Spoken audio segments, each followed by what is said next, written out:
30 seconds, everybody.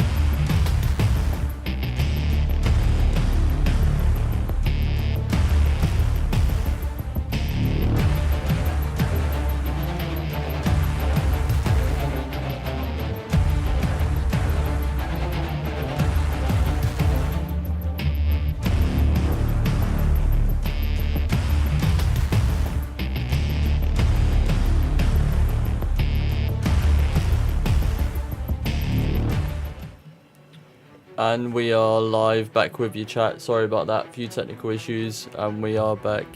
Kind of works out well. We're back at halftime. We can give you a bit of an update of where the games are going. Game I was covering myself specifically. Villa just a bit too strong for Bournemouth in the press. I expect the game to be very lively in the second half. Cryptic, how was the Newcastle game? Ended halftime 1-0 Newcastle. It was a lovely goal by Harvey Barnes. Fake shot to the right side, sent two defenders, turned it back onto his left foot and just drilled it into the near post. It was a lovely finish. And then Pixel, how's it going at the City Ground? Still 1-1 at the City Ground at the minute. A lovely, beautiful opening goal by Leeds Matcher.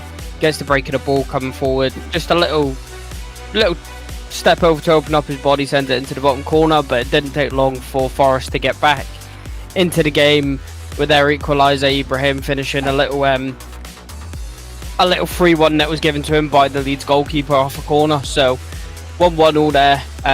Been a very even game after the goals. So we see what each team give after the halftime team talk. And obviously we're still 0-0 in the Brighton and Palace game, and there'll be kickoffs in Scotland. How was the lineup looking for Rangers today, Cryptic? Interesting line. He's gone very attacking today. He's gone with Butland, Tavernier, Suter, Cornelius, and the Gilmer. Raskin, Diamande in the middle. He's gone with Mikey Morgan, Massa, Danilo, and Miovski. Obviously Celtic will be kicking off in an hour's time, so we'll give you coverage of that. Just having a look at the Hearts lineup for today. All the rested players coming back in. Halkett, Kirasides, Braga all back in. So Hearts back to full strength as they look to see off what is going to be a tricky game with Dundee United. It was spotted out by Jock yesterday. Hearts very weak from set pieces. Dundee United, the best team in the league at set pieces. So maybe something for Dundee United to look at, as we see Aberdeen and Motherwell are underway as well. So we'll keep you updated with them scores. What are our talking points for the first half of the Premier League games there? I think one of the big ones is Bournemouth not scored yet. A lot of people would have had them for at least one goal by now. They're a high scoring team, but Villa seem to have done well. Anything for you guys? I would just say I did see while we were having our technical difficulties that Joe Linton did end up going off with the injury picked up in the first half. I did see a replay of the tackle that was on him. It was more of a coming together. The guys kicked the ball, and obviously his follow throughs clipped Joe Linton on the leg, but he's got a nice gash on his leg. He tried to play on and ended up having to be replaced. So yeah, so just there's an update with the socials. We are actively posted on TikTok every day. The X is underway now, so I believe if we could do exclamation mark, maybe not exclamation mark X, with exclamation mark Discord anyway. We should get the Discord link, should pop up for everybody. Make sure you're in there, posting football predictions for the week. Once you've done your little applications, get into the Discord, people accept you, and it's just to stop nonsense. But get in there, post your predictions for the weeks. We might even look to start a FPL for the sort of football fans who like to make their predictions on which are the best players week in, week out. We'll get that going, a little bit of banter between everybody. We can have a little review about that as the week goes on and we get towards the end of the sort of match days. Also, yeah, follow us on TikTok. The X is there, so we're going to be really posting heavy into that. Lots of highlights from the games. You'll get a lot of our opinions midweek as well.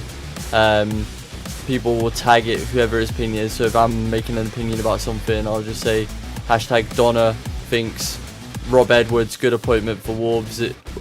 as they go down into the championship to get stability, things like that. So keep an eye out for that, interact with that.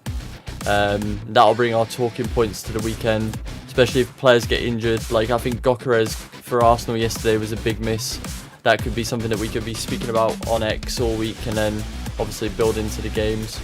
And obviously we're live on Twitch now, we're live on YouTube and TikTok, so get your comments in, get your questions in, ask questions to Cryptic about him being a Rangers fan, what he thinks of the team, what he thinks of the new manager. They're obviously a team that's gone through a couple of managers. Ask Pixel about Celtic. Obviously we've gone through a manager change this year as well. Get your questions in regards to that. Just get your questions in, all things football, all things sport. We've obviously got the Boxer next weekend, which is a massive rematch that I think we'll have a full panel for, reacting to that live. That's going to be crazy exciting to watch that. Drama and fireworks last time. So get your questions in now as we're at halftime. Ask us what you think of the first halves. We were down for sort of engineering issues, if you like, some technical problems, but we were watching the games, so you can get your questions in. A lot of you there lurking, so make sure you hit the follow button as well, show your support so you get the notifications. I think one of the big talking points today is we're going into the international break. It's going to be 2 weeks now before we obviously see teams playing again. We're going to see how teams set up today. Maybe you see some Celtic team selection changes today. Maybe they're thinking about that. Can they get the maximum amount of rest in players? Yeah. Do you want to bring us any of that team news now, Pixel, just before we sort of get towards I can bring you some of the team news. So a little bit of a surprise one for any Celtic fans in there. We've gone with Schmeichel in goal. We've brought JSP, the lone centre half in from Man City. He making his debut at Celtic Park today. Bit of a surprise one, been nowhere near the team, and then randomly sprung up from nowhere. So I'm interested to see if there's a little change of shape potentially with him coming in. Trusty and Scales, they make the lineup as well. They've been solid together the last couple of games they've been in, so hopefully they can continue that. And Sriracha comes back in after the midweek game, so he makes his appearance. Midfield shaping as Callum McGregor, Atati, and Luke McGowan comes in for a start today, so bit of energy hopefully in that midfield. And then Taneki, Maida and Kenny in the forward line. So like I said, I'm not too sure what the shape's going to look like with JSP coming in, but we'll have to see what Martin O'Neill puts out today. And an appearance on the bench for Shin, because obviously losing Callum Osmond was massive midweek, him with a long-term hamstring injury, so Shin has made an appearance on the bench as well.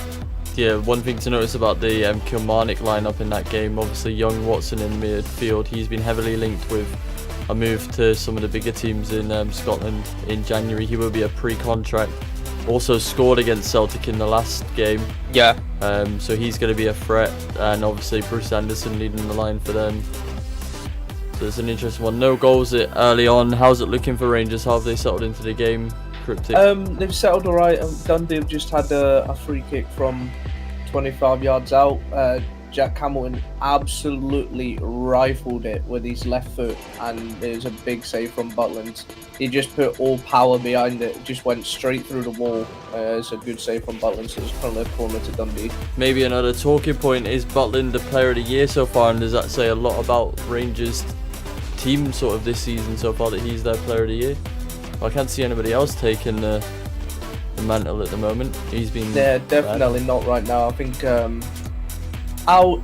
Butland's still got three years left on his contract, but I'd be very surprised if he doesn't get suitors. I think he's definitely good enough to go and play for a bottom half Premier League club, mid-table Premier League club. I reckon. I think he is that level of goalkeeper. Yeah, the only thing that stopped him before was the injuries. We're back underway in the Premier League games now. Just watching Bournemouth getting really stuck in for the first couple of passes, so they're gonna be right up for it this second half. Back underway at Forest Leeds as well, so it'll be interesting to see what the team talks do to each team now coming into the second half. What was the story of that half? Forest in control, Leeds getting one off the break, or was it more of Leeds in control, Forest being lucky to be in at half-time? I think Forest have definitely seen and had the better chances on the ball. Leeds just very scrappy when they've got the ball at their feet. They have created a couple of chances, but still very scrappy. If I'm the Leeds manager, I'm trying to get them to just get the ball down, be a bit more calm and composed on the ball, and try and break Forest down a little bit better when they've got the ball, which is easier said than done. We've seen some excellent play here from Bournemouth at the start of this half. As a shot gets slammed, John McGinn, as ever, tenacious and throws himself into the block. Keep us updated with that pick, so let us know how it goes. Really tight contested. You can call it a derby. It's not really a derby, but it's a historic one. So let us know how that one sits. Will do. Both teams will want to get the bragging rights in that. Newcastle's away form, nothing to be proud about in recent times as well, Cryptic. So let us know if they can see that game out and get themselves back climbing the table. I think you were commenting yesterday on a team who's close to the bottom and shouldn't really be there. Yeah. Some early pressure in this first half here from Bournemouth. If there's anything can be put against this Aston Villa team under Emery, though, they do defend well. They can ride the storm. Make sure you get your questions in. Obviously, we've got 3 games underway in Scotland, 4 in the Premier League just now. What do we think the predictions are going to be for the City-Liverpool game? Must-win game for both of them, really, if they want to close the gap on Arsenal. Liverpool's form being massively up and down, but they are coming off the higher beating Real Madrid, which is not the easiest thing to do at the moment. Where do you guys see that game going? I think it's going to be a very interesting watch. It's whether they can stop Haaland. I saw a stat earlier that he scored 27 goals in 17 games this season already. So, yeah, arguably one of the most prolific strikers the Premier League's ever seen. Where does chat rank him in the top 10? He's got to be in the top 10. The numbers alone. Who the chat thinks better than him? Get the names in there. Who's better than Haaland? Who do you think? Do you think Haaland will be the greatest ever to play in the league? A very close chance there by Forest. They've got Leeds on the break and they're pushing straight for a Gibbs right with some excellent running past the Forest back line, and they just can't squeeze the ball into the near post after it's played along the boxes. I believe, if I'm wrong, it is a corner to Nottingham Forest. Aston Villa game and Bournemouth game is pretty scrappy right now. Both teams just battle for yards, battle for possession. No one really the dominant team. It was an excellent free kick in the first half for Villa. Yeah, Tyler Adams, part of the big moment in the first half where the two players came together. He's the one that stays on the pitch, getting in and about the young American, just driving around the pitch, making loads of tackles, a couple of fouls there.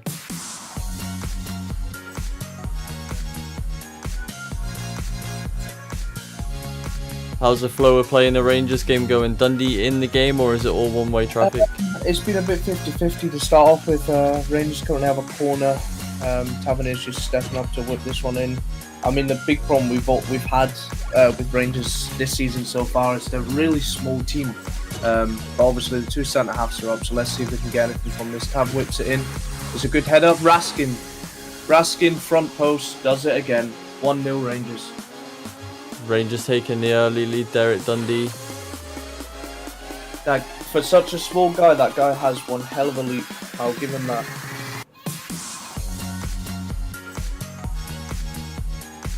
Just a bit of a flashpoint here in the Villa game again, as there's a couple of players coming together. Every time they seem to come together, every player's committed. Every tackle seems hardcore. The ref's having a word with them now, just saying you calm it down a bit. It's a bit scrappy. Who's winning in the at the City ground? How's it looking? Who's got the more of the ball? It's pretty much still the same after the second half. Leeds still very, very scrappy. I'm liking the referee in this game. There's been a couple very physical tackles, but he's letting it go. Both teams are at it, so he's letting it go, letting it play on. Leeds coming with a good attack here, though, but it's great defending again by Forest. Puts it out for a corner. So hard to break down this Sean Dyche's Forest team. Yeah, I worried for them when they conceded the early goal there, but it's almost an immediate impact after a couple of minutes. Forest sort of sat still in that 19th spot. A win here is massive for them, because I can only see West Ham winning now, so it's going to bring Fulham and Burnley. It's going to be interesting how they react to this corner, because they've conceded quite a lot of goals from set pieces, so be interesting to see how they react. The balls come in. Oh, how has he not got that? Ball came in from the oh, he's offside. Is it offside, or is that a foul on the goalkeeper? Let us know what you think, chat. Is Sean Dyche going to keep Forest up safe and dry, or is it going to be a battle all season, or will it be the first time he hits the relegation? I think it's a great appointment. Let me know what you think. Let me know what you think about the current manager situation at Newcastle as well. Cryptic touched on it at the start. Has Eddie Howe hit the ceiling there, or is it something Newcastle need to look at to sort of push on? A lot of money being held up and spent in the squad, and it's all looking at the manager now rather than the players. Get your questions in for Cryptic as well. Rangers' second manager of the season. Still a bit stop and start, really. European performances don't help amongst the other results. Yeah, I do think domestically the performances have been much improved. Obviously, European performances, until you grow confidence going into these European games, is always going to be a hard watch.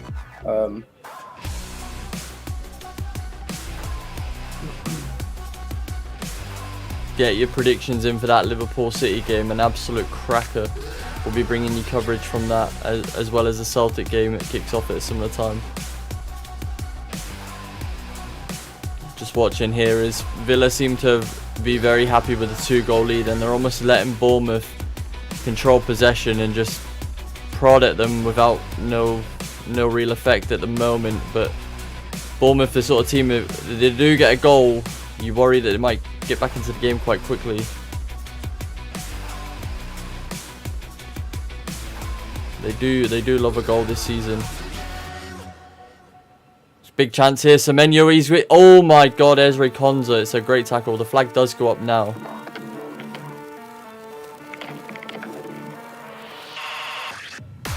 Make sure you hit that follow button, chat. It is completely free and shows massive support to us. Keeps us going throughout the stream. Mecha's gone down here off of a collision with the Forest centre half, and just watching the replay back now. Oh, Milinkovic comes down. They've both gone up for a header. Milinkovic is coming down. He lands directly on the back of Mecha's ankle, but ref's given nothing. Just coming together, and the play continues. Watching now as Morgan Rogers creates a lovely bit of play to bring in Matty Cash down the right hand side for Villa. Tyler Adams seems everywhere. I think Bournemouth will be glad he's managed to play on today, because he's literally covered every blade of grass. Still no goal updates in Scotland apart from that early Rangers goal that Cryptic brought to us. Nico Raskin at the front post. Not for the first time this season. I wish teams would learn how to defend against that. He's not the tallest of guys, is he, Cryptic? No, he's not, but he just has, I don't know if it's the runs he makes or if he's just got a very good leap for a small man, but he always just seems to get into that right place for them front post headers, and he scored, like you said, he scored 3 or 4 of them this season already. We've got a big goal at the Brentford game. You said it a second ago about Newcastle's away form. It's not the strongest. Brentford are back in. 1-1 now between Newcastle and Brentford. Where's that going to go? As there's a massive chance here. Semenyo, an incredible play this year. He took a shot. It's over Emi Martinez. What a save, Emi Martinez.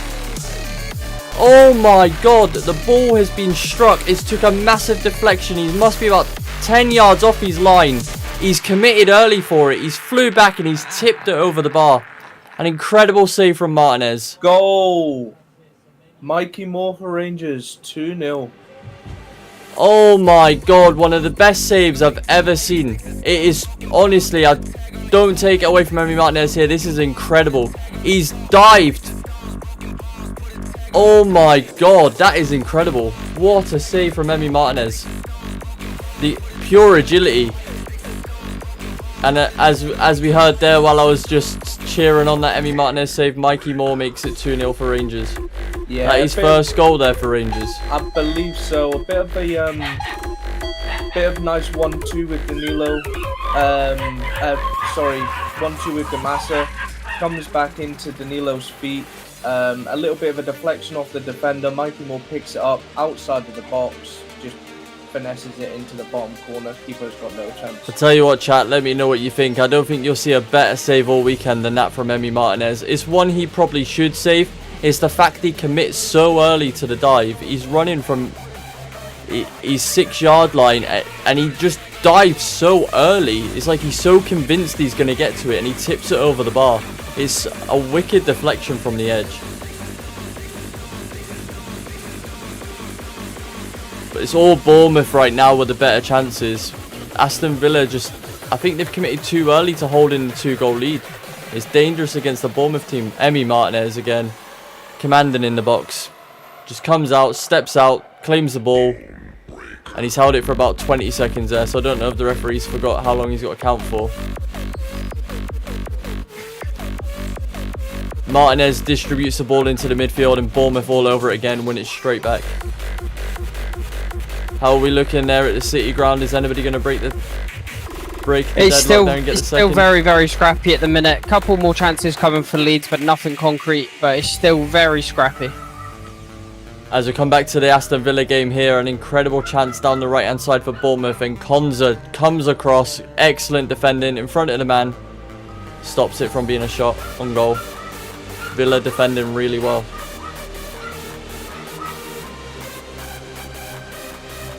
Let me know what you think of Villa holding it tight here, or Bournemouth about to break this deadlock for themselves at any moment. It just seems one-way traffic. It's another incredible delivery. It's off the post.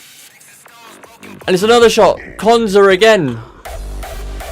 Oh my god, this is incredible right now. Emi Martinez is leaning back. He's more blocked. It's not a foul. He kind of runs into traffic. And then Konza just steps in with a block.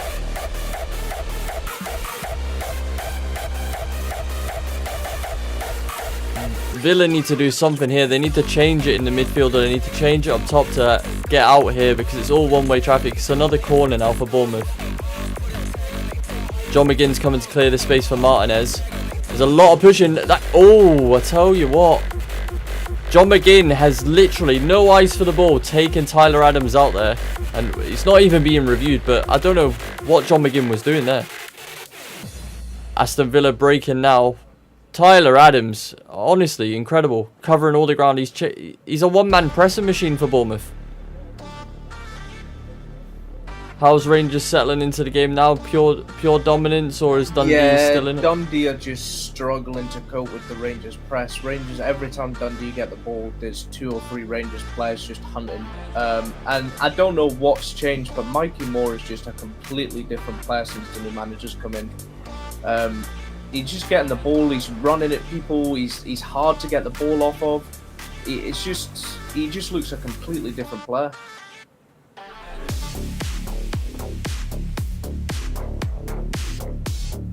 Just watching now is Aston Villa taking a little bit more time in the ball in the midfield.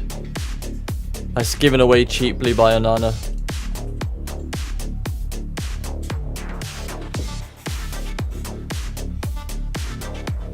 It's a strange one here. Bournemouth in complete control the last sort of 10 minutes of this game. They've not broken a deadlock, but now there's 3 substitutions going to be made for Bournemouth. Maybe get some impact on while they're on top, a bit of fresh legs to try and maintain the pressure. Yeah, I wondered if he's giving them a message. You've all got 10 minutes to show something, or I'm going to make changes.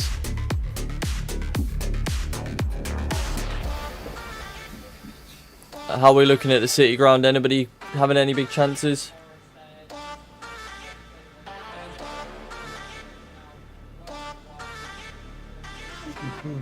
Pixel.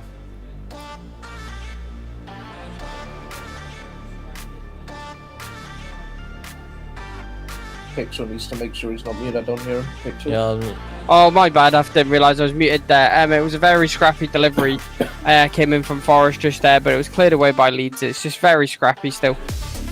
I don't know if anybody was following the MLS last night. Lionel Messi working his magic again into Miami, seeing off Nashville in the playoff round, so they'll be on to play Cincinnati next. Some incredible goals in that game, but Lionel Messi with 2, and I think it was his 400th assist in his footballing career, so putting up incredible numbers still at his age.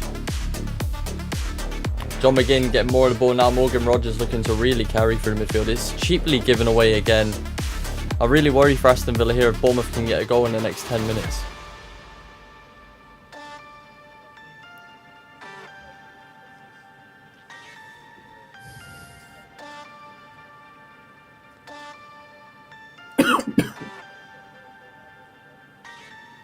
Honestly, chat, let me know what you think. Gonna have a look at the Emi Martinez save. One of the best moments of the weekend so far. Still no goals in the Aberdeen, Motherwell or Hearts Dundee United game. We'll keep you updated with them as soon as anything happens.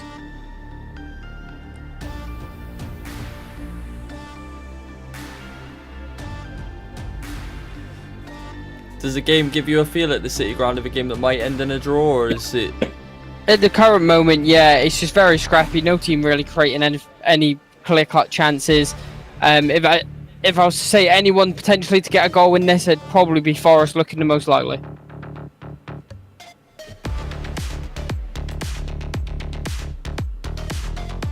And in terms of the Newcastle game, it's a bit 50-50. It's, to be honest, Newcastle have got a lot of the ball, but it's Brentford that are getting the chances. The statistics just come up there. Newcastle have had 2 chances in the whole game. They've scored 1 of them. Brentford have had 7 and scored 1. Yet Newcastle have got just slightly more of the ball, so they need to do some more to try and get some more chances of the top end of the field. A triple change in here for Bournemouth now as we see Ryan Christie, groupie. Come on, Scott comes on, so we'll see how this does. See if they can get in the game as they give away a cheap corner. So Villa going to get a chance at the corner here. Anything you would change if you were a Forest manager there, looking to get anything you think clear and obvious picks up that they need to do to get themselves in the game, or vice versa for Leeds? In terms of Forest, not really. They've made 2 substitutions in the minute. They've brought on a fresh winger coming on and stuff like that, but I just don't see. It's just so scrappy. Need someone to just get their foot on the ball and take their time with it a bit. Gibbs White seems to be the man for Forest doing that, but it always just seems to be 10 to 20 yard passes he's having to make. He needs to get more people close to him, but Leeds are on the attack here, and it's gone out for a corner to Leeds currently. I think one of the biggest parts of Forest's success last year was the amount of goals Chris Wood was scoring, and him being out injured at the moment. They need him back as quickly as possible. Agreed. It's going to be a corner to Bournemouth here, as Onana deep into his box just heads it away.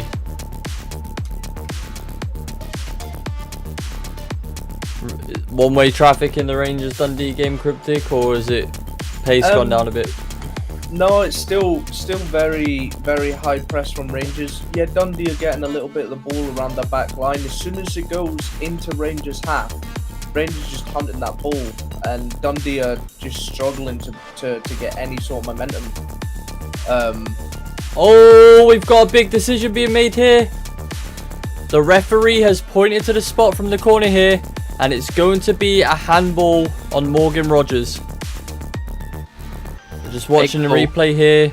It's gone over his head. Yes, it's a handball. His hand is up. It's above his shoulder height as he turns. It's a handball. It's in an unnatural position. The referee's given it. I can't see it being overturned. It is close proximity, but his hand is up by his head almost as he turns. Referee points to the spot, so it's been given. A way back in it for Bournemouth. VAR's already cleared it. This will be a penalty. I didn't have any problems with when I seen it at the time. It's going to be Marcus Tavernier holding the ball right now.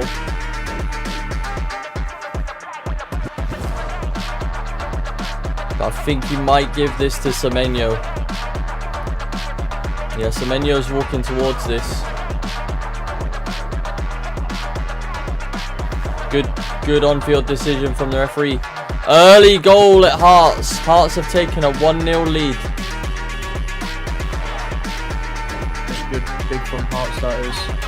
So Semenyo will be up against Emi Martinez from the spot here in the 66th minute. As he steps back, takes a deep breath. Villa crowd being very loud here. Referee's giving the clear. He's going to run up, takes a stutter. Massive save from Emi Martinez. Down to his right hand side and keeps it out. And it's all kicking off at the City ground. Just like a little derby you would expect. Things getting heated. A couple of big tackles going in and things getting heated. The referee's got it under control at the minute though. It's a well hit penalty in terms of the fact he's waiting for the keeper to make a move. We know Emi Martinez's quality from the penalty spot. He stays calm, he stays composed, he's down to his right and strong hand he tips it away. Villa players all around him. Incredible save. Emi Martinez with 2 big saves, keeping his clean sheet so far. Have you got an update for us at the City ground, Pixel? Yeah, the refs kept it all under control. The play's back underway now. Just a couple heavy tackles going in and the emotions got high for a second. But a good switch in behind here for Forest. They've got the ball in a prime position out wide. Ball goes into the box and it's in!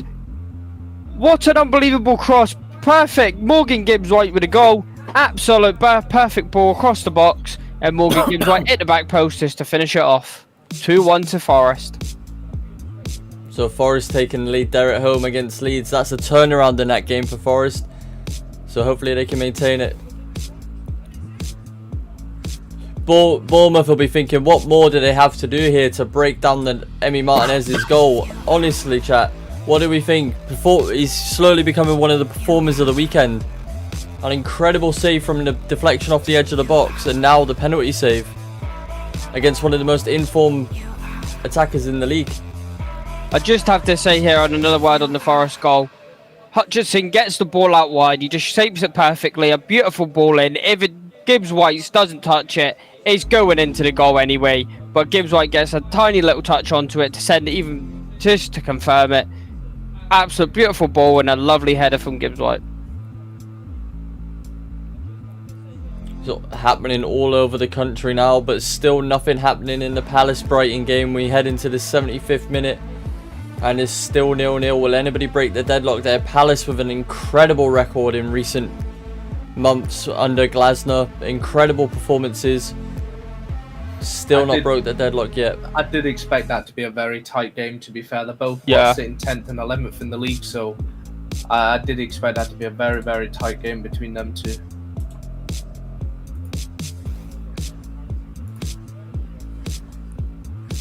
It was a correct penalty decision, chat. I don't know what you think about the handball there.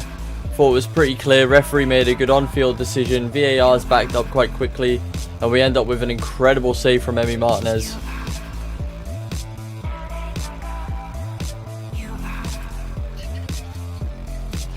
We're just watching here is that's kind of giving Villa a bit more confidence in the game. Onana with an unbelievable bit of skill there in the midfield.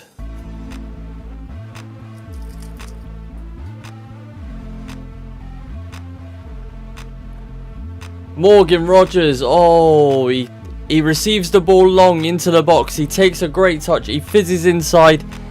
He shapes it towards the back post. And it's just wide. Keeper might have it covered. It's an excellent attempt. Forest are hunting down a third one here.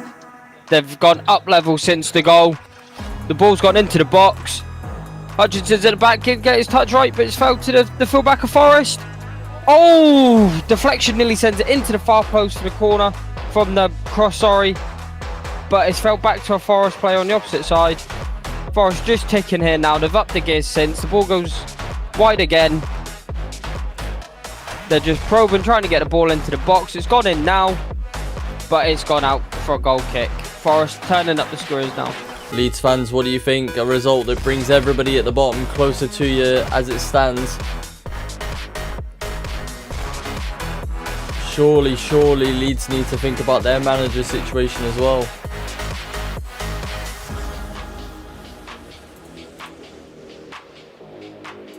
As we see some changes now from Villa showing their strength with Tielemans coming on.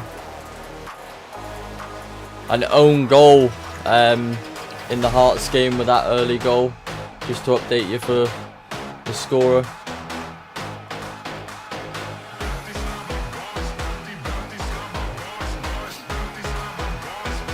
Watching here, I feel honestly the way I feel this game is going now between Villa and Bournemouth, I think Emi Martinez might have just single-handedly took the sting out of the Bournemouth attack.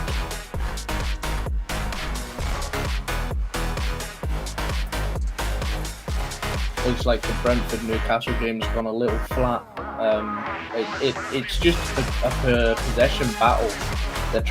Both teams are just trying to get a foot on the ball.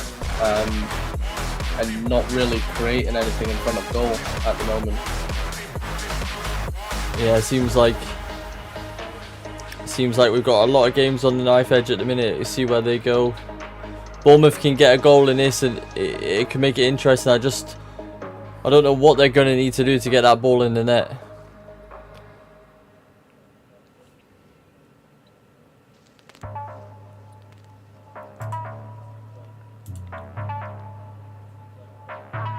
So just look at the stats here in the Hearts game against Dundee United. It seems one-way traffic right now. As long as Dundee United can keep in the game here against Hearts, they'll be looking to get them set pieces. That's where their strengths are at the moment. Bournemouth getting a bit more possession here.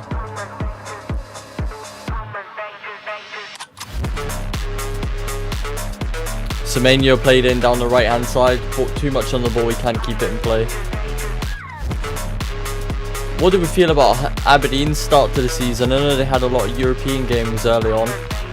How do we think about the way they've played and how they're sat right now? They're up to 8th in the table, but it's been 6 losses in their first 11 games in the SPL.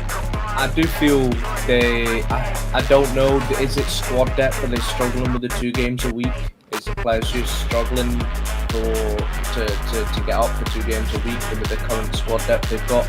Like you look at Hearts at the moment. I know they're not playing during the week, but last weekend they rested 5-6 players, still won the game. They've come out this week with a totally different team and still winning.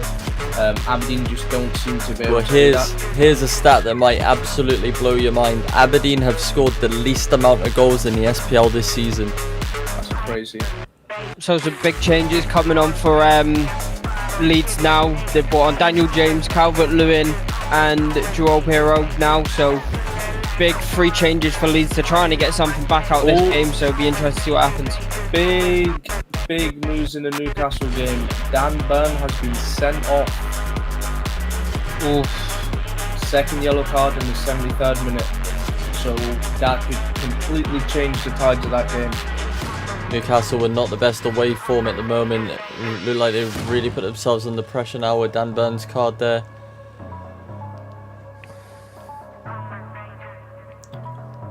Villa look really content to sit in, and if any shots do get away, they seem extremely confident that Emi Martinez is going to save it. Let us know what you think, chat. Where does Emi Martinez rank in terms of Premier League goalkeepers?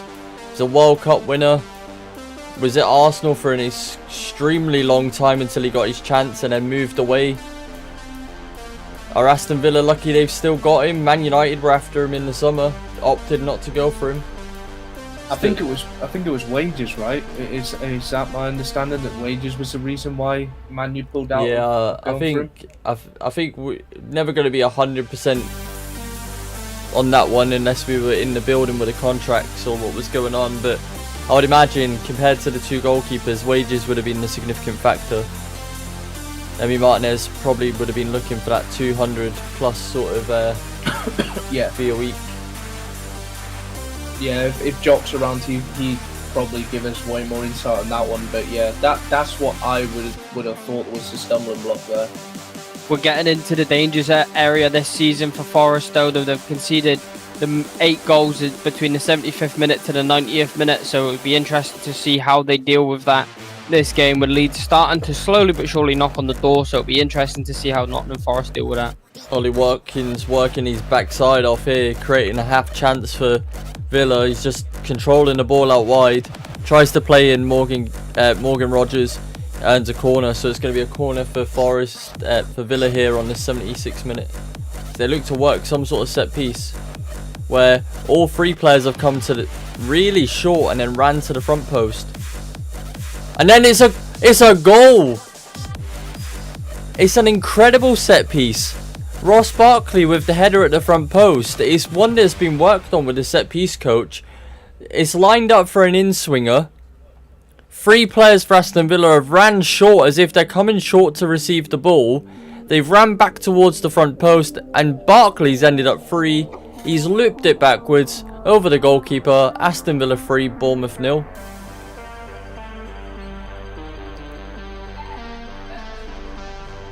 Goal! Rangers 3-0. Mikey Moore again.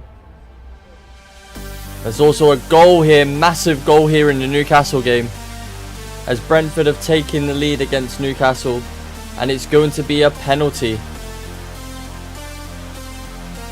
Mikey Moore proving vastly under Danny Rowe at Rangers there. Just looking here, is he onside? There might be a VAR check. It's very, very tight. I don't know if they're going to call offside on Diamonde here. Because when the shot was played originally, it looks like it goes through his legs and he is in an offside position, but can't fault the finish from Mikey Moore when it comes back to him, so it'll be very interesting to see what VAR do here, if this is going to get ruled off. I think the game's got away from Bournemouth here, as that third goal was probably going to see it out. Villa relentless in defence, working extremely hard. Very, very surprised, chat. Let me know what you think about this one. I could not see Bournemouth playing this game today and not scoring. But it seems like it might be the case. Emi Martinez here really taking his time when the ball's in his box.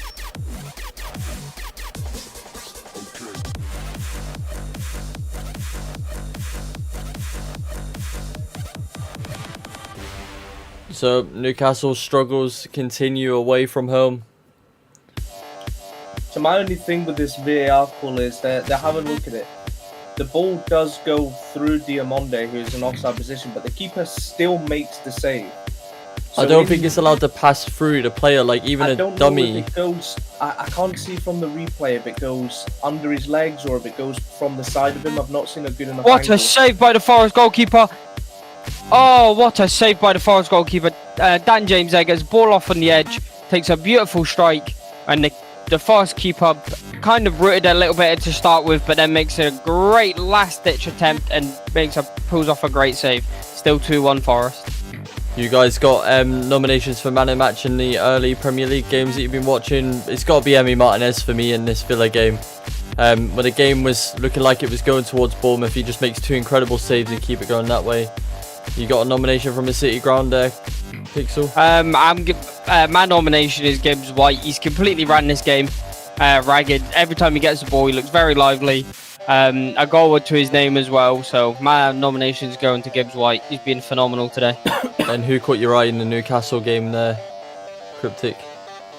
To be honest, while I was viewing the game, like I said, Tonali was running the show, but obviously second half, it seems to have gone away from Newcastle a little bit, to be fair. So I would say I would probably say out of all of them, Damsgaard has been a pretty solid shot. He always does his work. Aston Villa looking to make some changes here. So they are reviewing this goal at the monitor.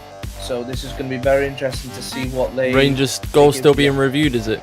Yes, it's been a lengthy 3 minutes this has been reviewed for now. Now from the looks of this, they're trying to see if Diamonde is actually blocking the view of the goalkeeper when the shot is made.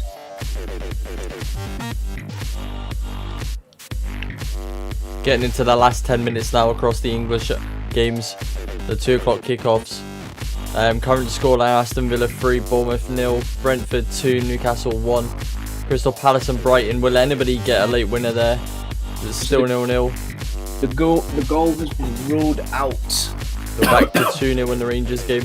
And Forest got a slender lead, is it, Pixel, there against Leeds? Yeah, they're under the caution a little bit now. Leeds up in the gauge, trying to get something from this game. The 3 substitutions have been massive for them, so they're under the caution a little bit now. But it's whether or not Sean Dyche's team can hold on to the 1-0 win at the 1-0 goal advantage at the minute. Obviously, in Scotland, we're approaching halfway in the 3 earlier kickoffs. Bit of added time going to be in the Rangers game. Surely they're cryptic. Yeah, I would imagine so. You're probably going to get 4 or 5 minutes at least in the end of the first half here now. Mikey, more unlucky. Good decision, do you think? I think in the rules of the game, when you sit there and you look at it, he's jumped out like he's spread his legs. The ball's gone through his legs. The keeper still made the save, and Mikey Moore's good strike off the rebound. But rules of the game is he's in an offside position and he was in the way of the ball. So for me, yeah, correct decision. Hearts completely dominant against Dundee United at the moment. Just a 1-0 lead though. I want to make sure they get a second to see that off. Oh, it's a goal for Aston Villa. It comes from a corner. It's driven to the edge of the box. There's a shot towards the penalty spot almost. It's not reaching the goalkeeper. Marlin has directed it away from the goalkeeper's dive. And it's in. It's 4-0. An excellent work routine from the corner again from Aston Villa. Donny Marlin, who started midweek up top.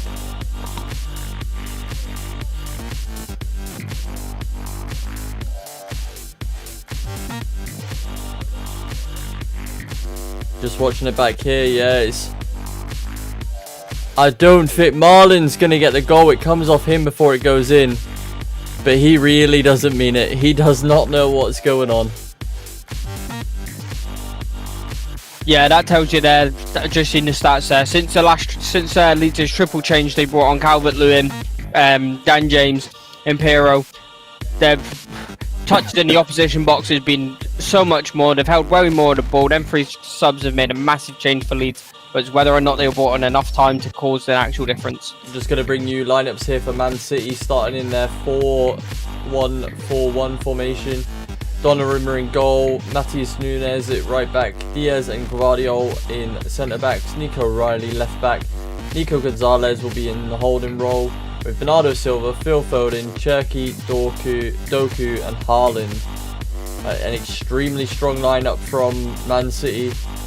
Liverpool, Mamdashvili in goal, Andy Robertson at left back, Virgil van Dijk, Konate, Connor Bradley will be at right back, McAllister, Gravenberch, Wirtz will start with Szoboszlai, Salah and Ekitike. So 2 extremely strong lineups. Big free kick here for Dundee, about a yard away from the edge of the box. They play it to the side of the wall. It's a good block from the Rangers defence. They will get out fast and block it. So nothing to be worried about there. 84 minutes played. We've got a corner to Leeds here.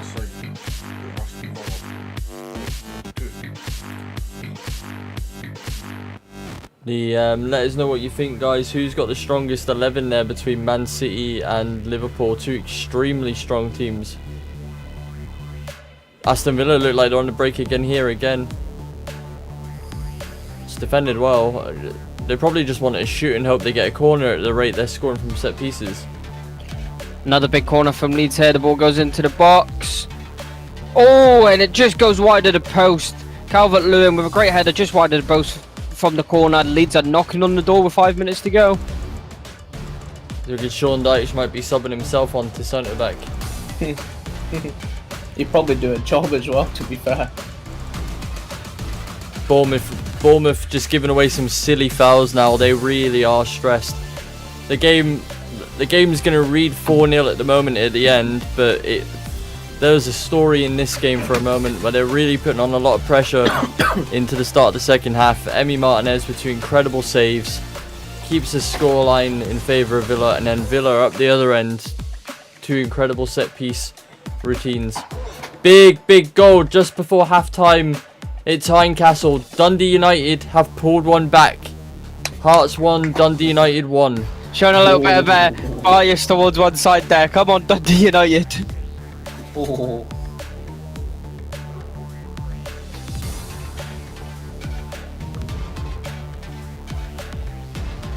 I think I predicted yesterday on the Saturday Showdown, I think Hearts would drop points today.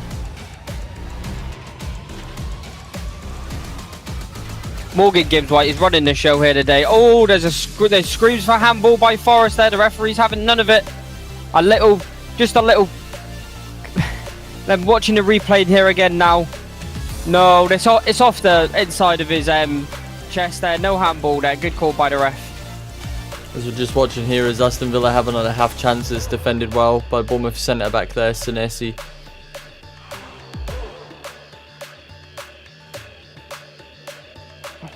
How are we looking in the closing moments of the Brentford-Newcastle game? I don't imagine Newcastle putting much effort into it now, struggling. No, it's all Brentford.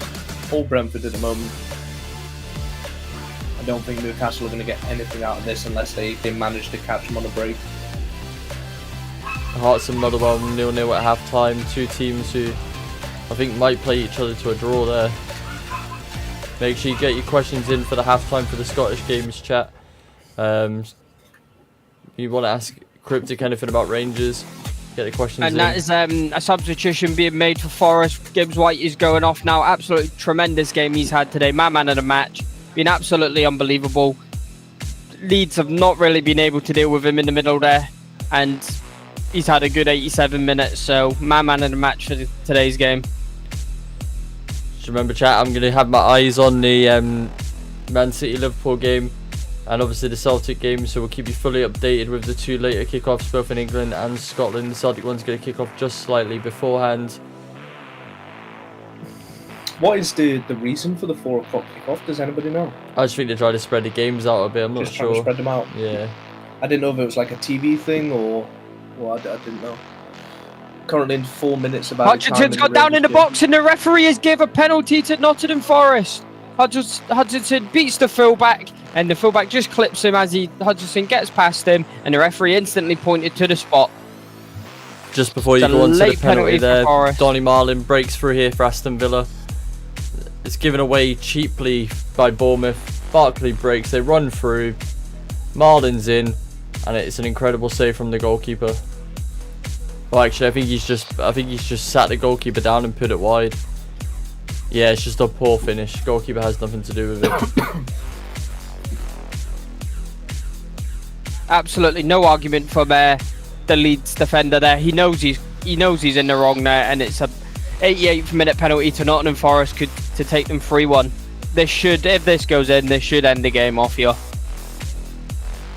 Forest fans will be happy defending that impressive record against Leeds at the City Ground there.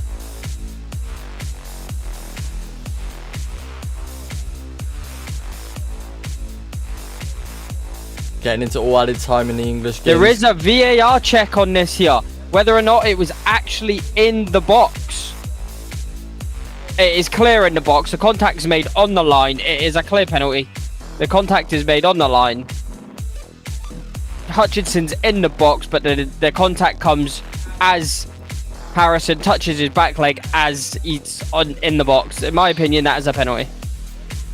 I can't believe they have given it. I can't believe I'm watching a football match right now where Bournemouth haven't scored this season. It's unbelievable. But Emi Martinez, big credit there.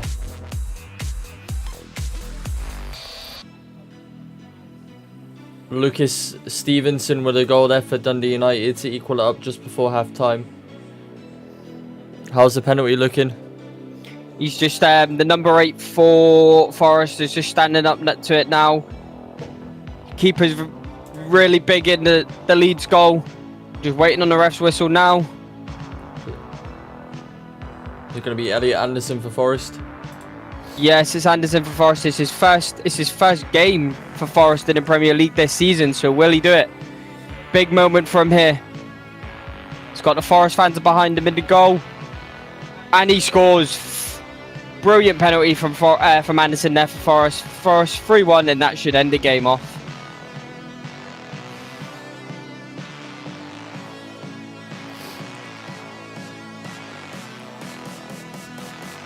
should be a very happy Sean Dyche. He'll be a bit unhappy they conceded, but he'll be very happy with the result today. They've worked hard after conceding, and they've managed to get 3 goals back.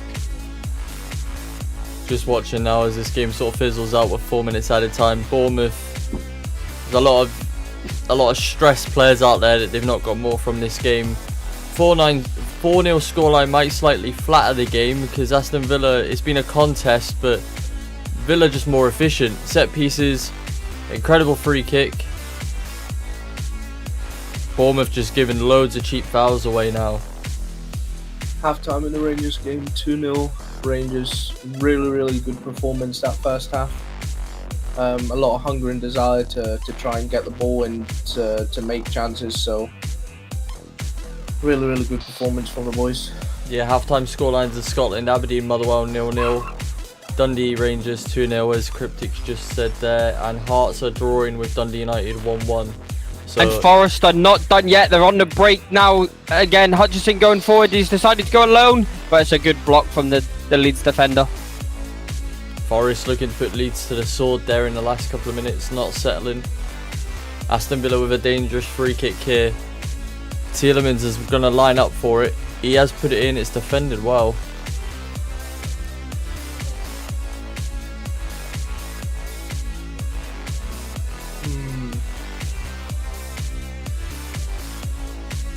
How have Leeds looked as a team? How have they been looked disjointed? Have they just struggled? Forest just. I think they've just massively struggled to break Sean Dyche's Forest team down.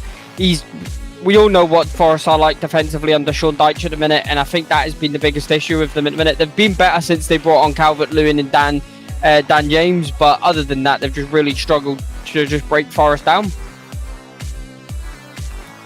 Bournemouth overplaying it here on Aston Villa's box. Aston Villa just looking to break. Foul after foul after foul at the moment in this game.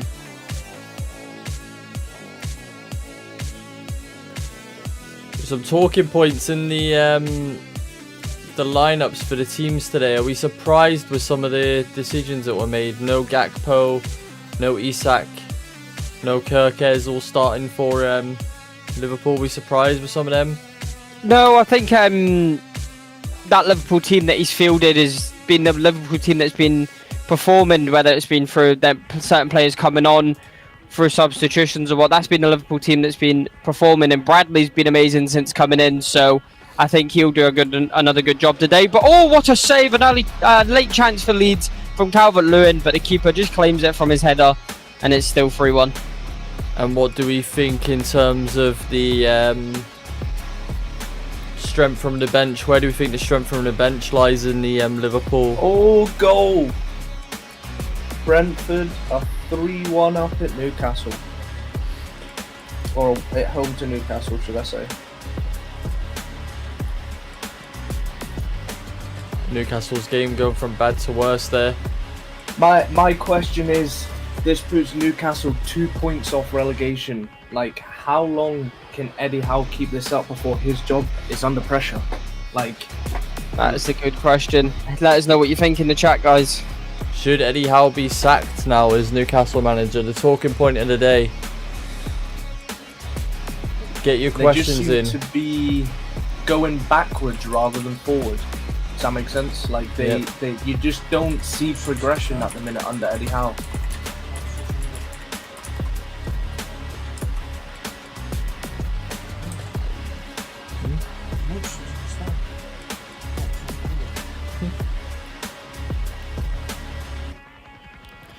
There's some social media reports coming in, guys. I don't know if anybody's seen anything on X, but reports that Knudsen in the stands for the Celtic game today. Oh, really? Oh, really? Big talking point. Do Celtic have their manager lined up? Reports in the week that he was interested in the job, but wanted to see how the season finished out in terms of Champions League for Bodo, which the way they're playing right now is going to be February time. Does that mean Martin O'Neill might get the season? It's a very, very good talking point. Knudsen doing well with Glimt at the minute, so it'll be interesting to see. But it's I think that's a very, very big news seeing him in the stands at the minute. Is that him having to see what he's got to work with potentially for him coming in? Another talking point here, guys, that I need to bring your We've got a 4-0 full-time scoreline between Aston Villa and Bournemouth here. But we could talk about the goals all day long. The turning point has to be the 2 big saves from Emi Martinez. One from the edge of the box, where he leans back and tips it over the bar. Incredible agility. And then second from the penalty spot. Is he arguably up there with Aston Villa's greatest goalkeepers of all time? Because some of the performances he's putting in are truly incredible. Just one for the Aston Villa fans out there that might not agree with me. Get your opinions in. Yeah, Jock, you are right there. Knudsen is a very good manager. I do rate him highly. It'll just be interesting to see how it plays out with Glimt win their European contest and the time frame, really, how it all works with the time frame. Yeah, exactly what you're saying there, Pixel. A lot of reports in the week that he does want the job, but and it is over at City Park. It is a 3-1 win for Nottingham Forest. Sean Dyche has turned the screw big time over there, and he has managed to get the result against Leeds. Unbelievable performance. Well done, Nottingham Forest. What's your halftime thoughts on the Hearts game, Jock? I'm sure you're keeping an eye on that. How's the game been going from your guys' side? We were talking about Eddie Howe's job being at risk now. When did Leeds start looking at Daniel Farke and saying, will we change our manager? Reports that they were ready to get rid of him at the start of the season. Get your opinions in, Leeds fans. Let us know, is his time done now? Should they make the change? There's some good managers out there with experience that you could easily go and snap up. Still playing deep into the time here in the Newcastle game. Brentford look relentless for another. Now that the Nottingham Forest game is over, a big win for Forest, I've switched my attention to the Celtic Kilmarnock game. So chat, get your questions in, anything you want to know about the game or anything that's happening, let us know, and I can relay them across to you. Kilmarnock not the easiest team to play against. Is Martin O'Neill maybe making a risky decision by playing someone who's not played in the first team yet? I think it is a really big decision. He looks like he's playing in a full-back position potentially, or has Martin O'Neill changed his shape to a free-back? We know previously, under his previous reign at Celtic, he did like a free-back. Has he gone to that style now? But it'll be interesting to see how the boy gets on his debut. In terms of the free-back approach there that you're on about, I just don't see who would be operating off of the right-hand side with the shape there. I don't. Well, the good thing is with Mieda's pace down that side, there is very loose pass from JSP there. They're Kelly on the break, but Austin Trusty cleans it up. Yeah, with Mieda's pace down that side, there is always that coverage factor you have, but it'll be interesting to see how they shape up. Just watching here as we're into 100+ minute now with Brentford Newcastle. Newcastle will be just hoping this whistle goes soon. Get your thoughts in about the manager situations. Jock saying that he thinks Hearts have been alright, but right hand side a bit of a liability. Is he just starting to overthink it in terms of what he's looking to do, the McInnes, or is he just trying to rest where he can? Yeah, the Eddie Howe situation's an interesting one now. I mean, Newcastle a couple of seasons ago were pushing for top 4 finishes, and now the last season and this season they just seem to have gone backwards.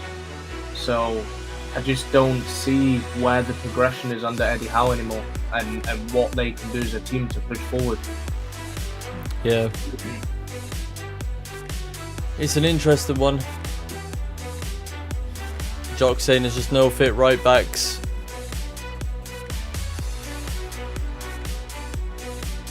Seems to be the situation with Celtic as well today. They're worth risking a guy out at right back who's not played there.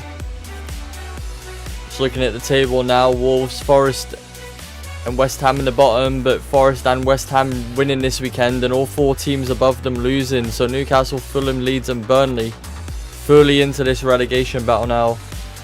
And that's a very good point there, Jock. You reckon? Jock just made a comment there in the chat. He reckons the Isak sagas took a lot out of the Newcastle players themselves. Is there a bit behind that? And the Newcastle team feeling a little bit because of all that saga that happened, and do they need an injection of something else now? That is true. Like when something like that happens, it can hinder you. I mean, people are saying the same about Liverpool with obviously the death of Jota. Like that impact on the players.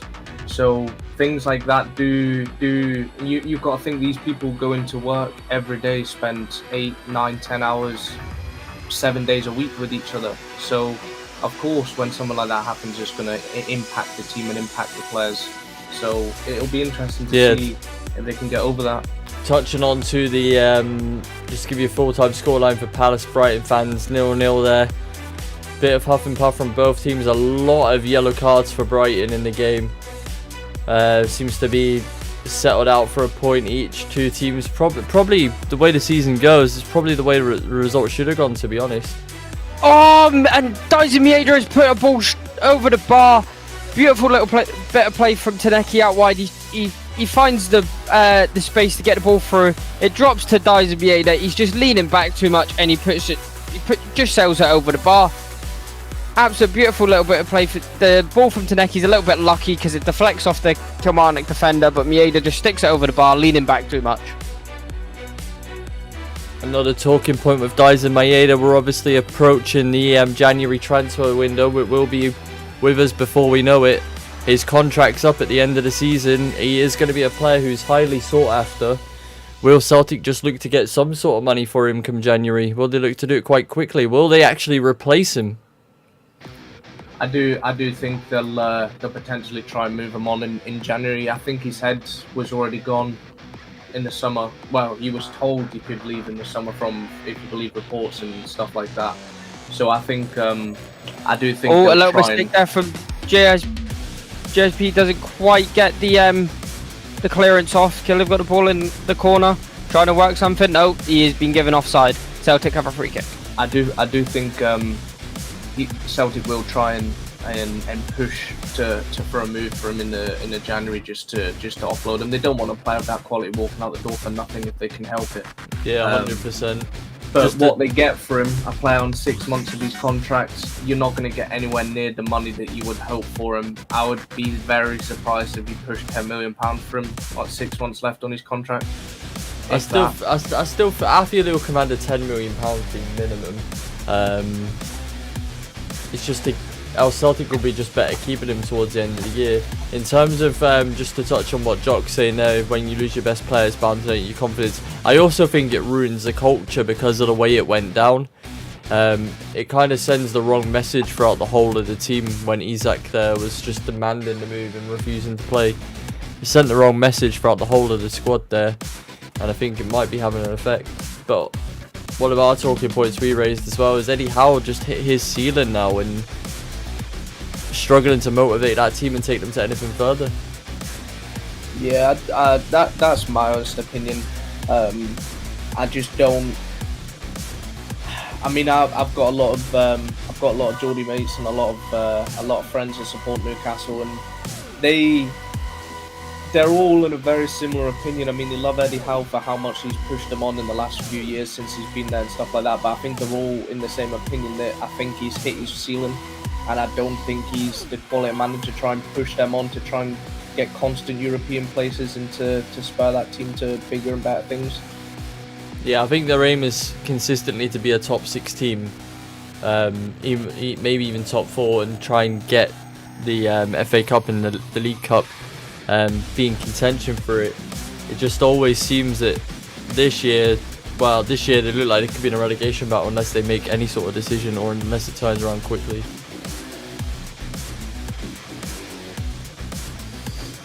Not a fan of the his assistant there, Jock. No. I can't remember his name at the moment, but I know what you mean. He loves to get involved. Yeah, I mean, I look at Eddie Howe as a manager, and I sit there and I think, like, I don't see Eddie Howe managing a bigger club than Newcastle. I don't see him going to an Arsenal, a Liverpool, a City, a Man United. I don't see. He might get the England job, maybe. And that was going to be my but next thing. Do you see him as a future England manager potentially? I don't. In club football, I don't think he's good enough to manage any higher than Newcastle. I just don't think so. I just don't think he's got that next level in him. He's still a young manager. He could develop it, but I just don't see it from what you see. Yeah, one of the thing I've obviously followed Eddie Howe for a long time. Obviously, when I was still at school, he took that Bournemouth team from League Two. Oh, and it's hit the post. Johnny Kenny's found a space to get a shot away just on the inside of the box, and he's clipped the goalkeeper's near post there. So unlucky from Celtic. Still 0-0. Back to what I was saying in regards to Eddie Howe, he had Bournemouth in League Two right after they got the new ownership. They obviously built the stadium. He got them into League One. When he was in League One, he sort of hit a ceiling. He left and went to Barnsley. He failed. He came back to Bournemouth, and then he got 2 promotions up to the Premier League. He's then obviously got the Newcastle job. But is this kind of the most he's capable of? Is he already overplaying how good he is as a manager? He was heavily linked with the Celtic job before. And obviously reports where he turned it down. Second half just kicking off in the Rangers game. I think we signed a new player, by the way, or is it just Adgard's took his braids out? I'm a little bit confused right now. There's this geezer with long hair on the pitch. There's a little sprint going on here, but Sarachi's got the pace to stop them getting in behind. Made a couple of subs at halftime. Chimiti's come on, Asgard's come on, and Conor Barron come on. I guess just to freshen things up, with obviously playing the 2 games a week. 2-0 up, so the manager's just resting a few players, but some strong players to come onto the pitch, so I shouldn't expect it to knock the flow of the game any.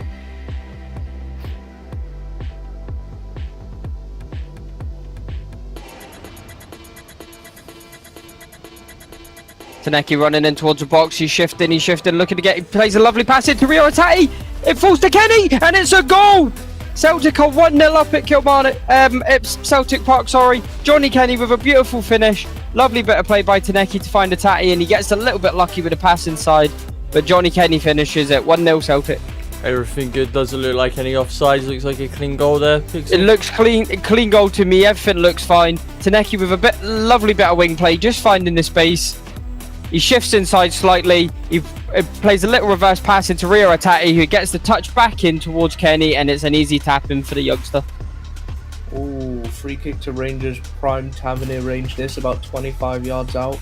It was just straight out from Jack Butland, a lovely flick on from Chimiti, over the top of the defender. Mikey Moore's ran in behind and the defenders just dragged him down. Yellow card, free kick to Rangers, about 25 yards out. I think Tavernier may be shaping up to cross this into some of the bigger lads by the looks of it, so we'll just see how this plays out. Jock saying he's not happy with John Beaton's performance in the Hearts game there, saying he seems to be favouring Dundee United. There was a little bit of that going on. Good ball in. Oh, cleared out for a Celtic corner. There's a little bit of that bias yesterday in the Arsenal game. We see the live on guys by them. So Donna Carter not liking the referee in that game either. We've got we're talking about the same referee that sent that was the one that sent the goalkeeper off for the apparent headbutt. Sent Barkas off midweek for the apparent headbutt as well, He's had a bit of a stinker by the sound of it the last week.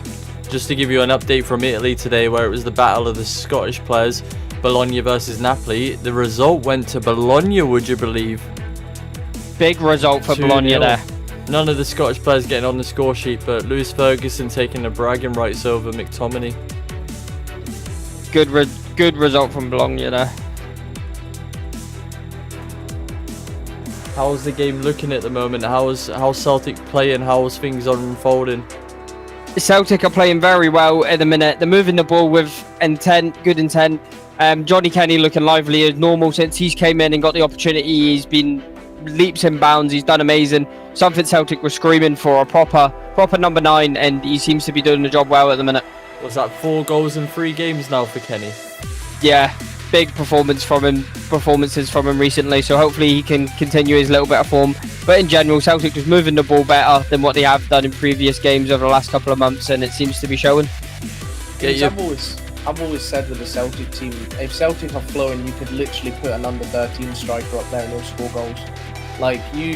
If Celtic play... Dilly on a break here though. Callum McGregor kicking at heels, the ball shifts wide.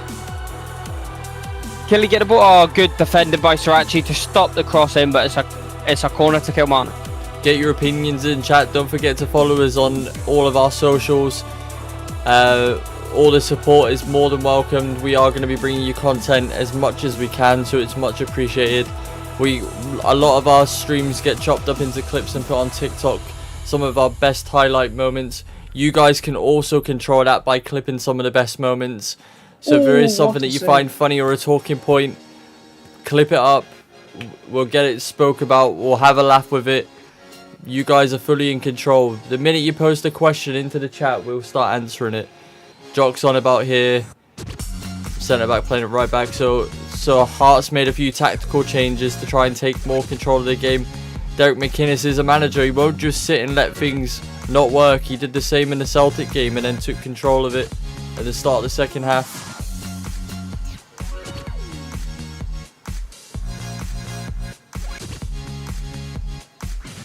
Aberdeen Motherwell fans out there, if you're watching the game and listening along to us, or vice versa, let us know what you think. Is it who's looked the stronger team in that game? There's a lot of yellow cards going out there and a few changes being made at half time. Liam Scales is his Celtic have a player corner to so put far. it into the box. Schmeichel comes out to punch it, but JPS beats him with a header. Taneki's chasing the ball back up now, but Kilmarnock have played it back deep into the Celtic half, and Austin Trusty gets it clear. But Kilmarnock rise it straight back up. Liam Scales with a missed clearance falls to Killy on the edge of the Celtic box. How's he looked in the first 15 there? Oh, it's a Man missed City. kick by the Kilmarnock player, and he sends it out for a goal kick. Unbelievable play from Kilmarnock there. Just keep being persistent. But Jamal, he's doing all right. A couple mistakes, but that's bound to happen on your debut. It's just nerves. One thing I have noticed straight away is Celtic have got a bit more physicality in their team now, bringing in the likes of Jamal. Bit of height, bit more physicality to them, which some would say, a lot of Celtic fans would say they've been missing the last couple of seasons, being a bit more physical. I'll give my opinion on the situation. I don't think you should be playing loan players from Premier League teams that you're never going to be able to sign. I think it's a completely strange loan deal to start with. But if you just analyse it for the players' perspective, a great place to come play football if you can get into the team and you are given the chance. And you can play. I do believe one of the main reasons why he's into the squad is because we do not have that depth at the minute to have any mainstay Celtic players play at the minute, but we'll never know with what Taneki's got a good bar. He just couldn't control it after rear attack. He flicks it in for him. Celtic are pressing, no. So Archie picks up the ball just outside Kilmarnock's box.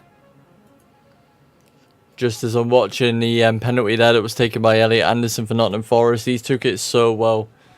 Get your opinions in for the performer of the weekend chat. There's some excellent performances out there. Delict for Man United was colossal when I watched them against Spurs. I mean, Martinez. One thing I am noticing about Jamal's position in this Celtic team, the way the shape is set up, he is playing very inverted. Very, very inverted at the minute, and he's kind of doing quite a good job in there. He's a big unit in there, but Taneki puts into the ball.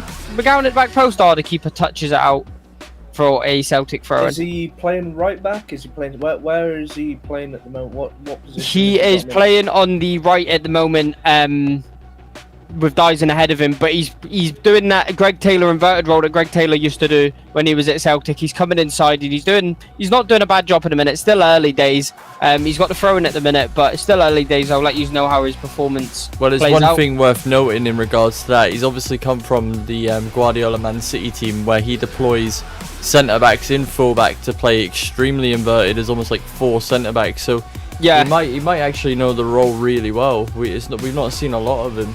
Guardiola had him in high regards though and didn't want him going anywhere where his football development was going to be affected. Goal update, Aberdeen are 1-0 up at Motherwell. So the lowest scoring team in Scotland have managed to find the net.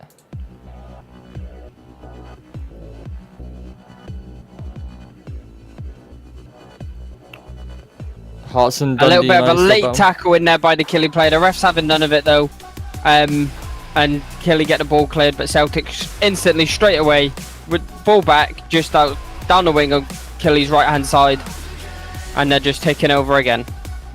give us a little update on the Rangers game. How's things unfolding there? Has tempo gone down? Doesn't seem like there's any major chances. No, the tempo's still the same. Mazzagard just had a good hit about 5 minutes ago from the edge of the box. He stepped it around 2 players, got onto his right foot, had a good strike. It was a really good save from the goalkeeper. But Dundee are just struggling with Rangers' press right now, and Mikey Moore's just running riot.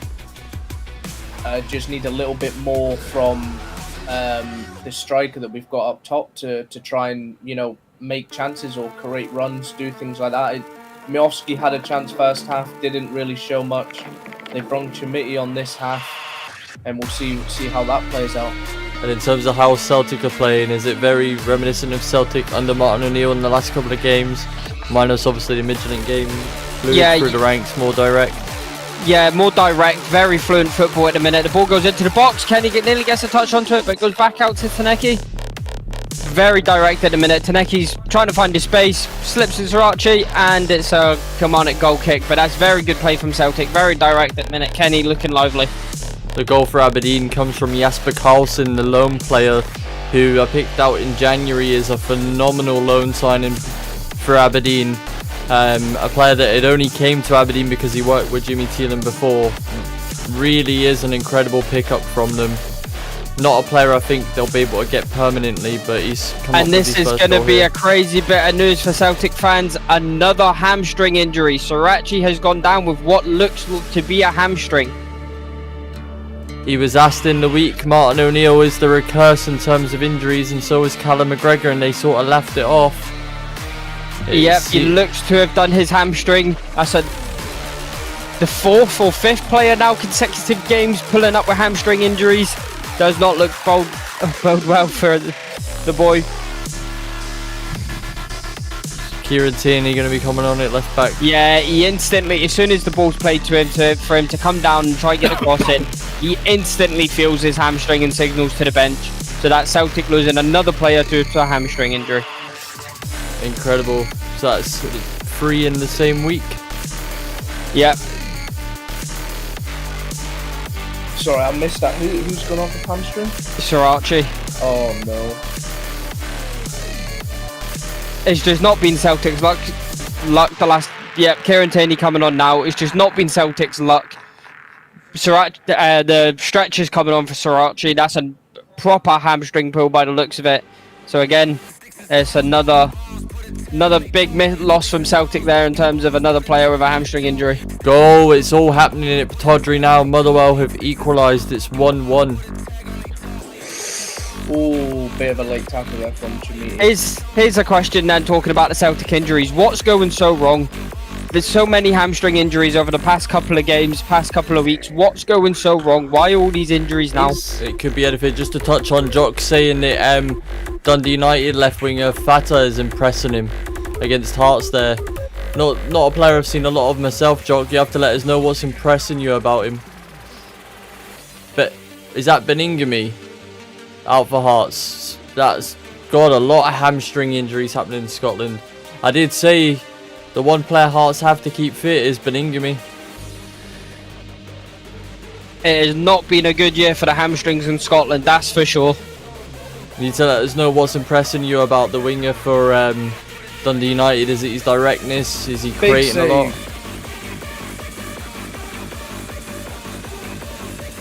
Gamasa just gets in on the left-hand side. Lovely 1-2 with Chimiti. Chimiti plays him through. Takes a touch. Tries to find the far corner, and big save from the goalkeeper.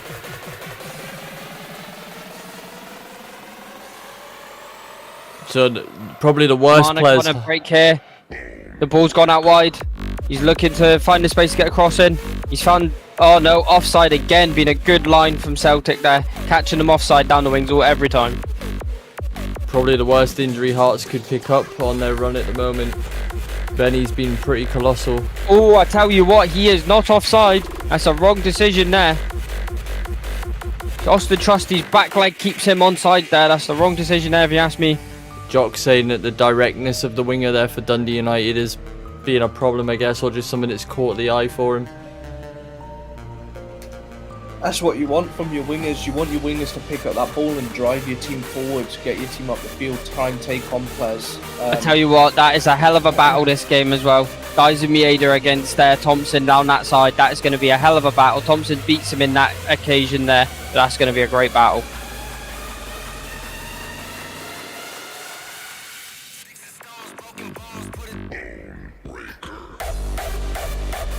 One thing's for sure, I know the Rangers fans have been on the back of Chimiti quite a lot because of his price tag and his performances and things like that. But how long is it going to be before Miovski starts getting the same treatment? He's not showing anything in a Rangers shirt since we've signed him. I mean, Yeah. He's got one goal to his game, and it's not like he's not getting chances. So maybe it's just taking him a bit of time to settle back in. I'm not too sure, but it won't be long before the fans start getting on his back as well. Yeah, I think that's a settling in issue there with Miovski. I think he needs to a bit more time to settle in. But hopefully he comes good for years and he gets some goals. He's having to adapt his game as well, right? I mean, he came from an Aberdeen team where he was most of the time, a lot of the play he was like counter-attacks, in behind, direct football. Whereas he's having to adapt his game a bit where a lot of the game is played in front of him. So he's got to adapt how he's making his runs, how he's finding his space. From what was said from the reports coming out of Spain when he went to Girona as well, Girona not a team who dominate a lot of the ball in the Spanish league, and his work rate was really put into question, which is not something I could say I would label against him when he was in Scotland before. Yeah. But it'll be very interesting to see. I do think, me personally, I do think Rangers will be back in the market for another striker in January. Someone else who I want to give a massive shout out to yesterday for his performance, young Cozier Dubry, taking the choice to leave Arsenal and go to Bolton, coming up with 2 goals and 2 assists yesterday. Bolton fans all over social media yesterday saying, what on earth have we signed here? Player to keep an eye out on. That's what you like to see from young players, not want to sit at clubs and pick up a wage. They actually want to go and play football. Rio Atati got a bit more about him this game after sitting the last few on the bench. Got a bit more about him. A little bit overcooked pass there. I like the idea from him trying to get Mieda in behind there, but a little bit overcooked pass. But no, he's got a bit more about him. He seems to have a little European curse on him at the minute. Every time he plays in Europe, it doesn't seem to be going well for him. But no, he's been very impressive so far this game. Hopefully he can keep taking and find some more passes. Be interesting to know what the Celtic team doctor's thinking. He might be the one getting his P45 this weekend. Yeah, someone's not doing their job in terms of... It could be, like you say, it could be a magnitude of things, right? Intensity. Maybe. Oh, Taneki with a beautiful turn. He's down the wing of Kelly. Kelly doubling up on him, but he's still got the ball. He finds Kieran Tierney on a pass inside. Oh, what a save by the Kilmarnock keeper. How have Celtic looked when defending the counter-attacks? Kilmarnock renowned for doing well when they get the ball and breaking forward. I mean, Liam Scales is just winning everything in the air. Taneki with a shot. Oh, the keeper spills it. Dyson Mieda. I cannot believe what I've just watched. Taneki gets the ball out wide. He shapes, gets the shot away. The Kilmarnock keeper spills it. Kenny has a slash at it, but it drops to Dyson on an open goal, and he absolutely fluffs it. Miss of the season? 100%. He absolutely fluffs it. Almost loses concentration for a second and just completely fluffs the chance. That is an absolute sitter that he has missed there. Yeah, I'm just watching it back there. I don't think I've seen a miss like that for a while. One of them ones where he's celebrating before he's actually put the ball in the goal. That is an absolute massive moment in that game. Hearts' record signing on. Is that Gui, the Brazilian, the winger? McInnes looking for some action.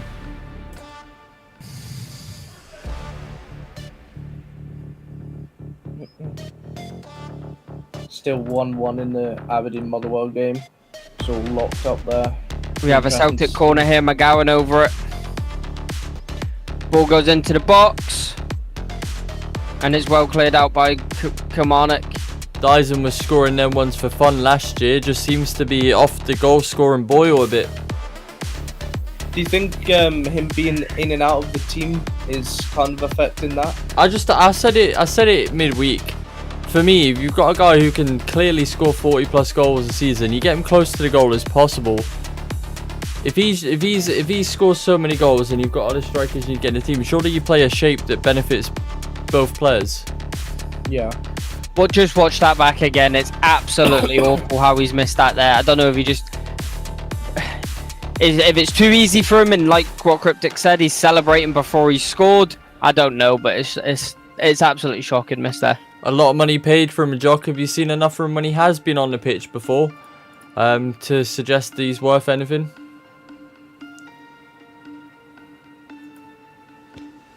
Moments away from the Liverpool Man City game. Ball in the box. Oh! I literally took my eyes off the screen for a second, and Kilmarnock had a breakthrough, and it's clipped the bar, and it's been cleared now by Celtic, but absolute massive chance for Kilmarnock there. The Celtics still find themselves very easy to create chances against. It was this opportunity here was a one long ball from the goalkeeper, straight over the line, between the two Celtic defenders, and the boys practically on the byline, takes the shot, and it clips off the bar. Very lucky from Celtic there. They need to stay switched on. Let us know what you think, chat. Is Callum McGregor good enough to sit in the pocket and put out fires? I've been saying myself for a while, I don't think he's a 6. I think we need a proper ball winner in there, and we need to push him forward. Substitution for Rangers, Mikey Moore coming off ramp, my man of the match so far. What a performance he's had today. The young kid is definitely growing in confidence. Going back to what you were saying earlier as well, though, basically developing a player for someone else, because we're never going to be able to buy him, but he's doing his bit to help the team he's playing for at the time. Do you know what I mean? I can't fault him his recent performances at all. I feel like Russell Martin tried to do it because he wanted immediate success, and it kind of backfired. But he was also playing him out in a position where it's probably going to be his best position, but not when he's a kid. He needs to be in the middle of the pitch and almost protected by the bodies, if you like, so people can get a bit closer to him. Chance for Dundee. Good save by Butland. So you're never going to beat him from that angle. So have Celtic remained in control, or is... Kilmarnock on the break at the minute from a misplaced pass in the midfield. They've retained possession of the ball. They're just looking to build something here, but the press from Dyson Mieda, as usual, is unreal. But Kilmarnock just trying to build something there. Another long pass in over behind, which is the Kilmarnock. Yeah, the Kilmarnock player gets it, but Jamal does great there, and it's out for a Kilmarnock corner.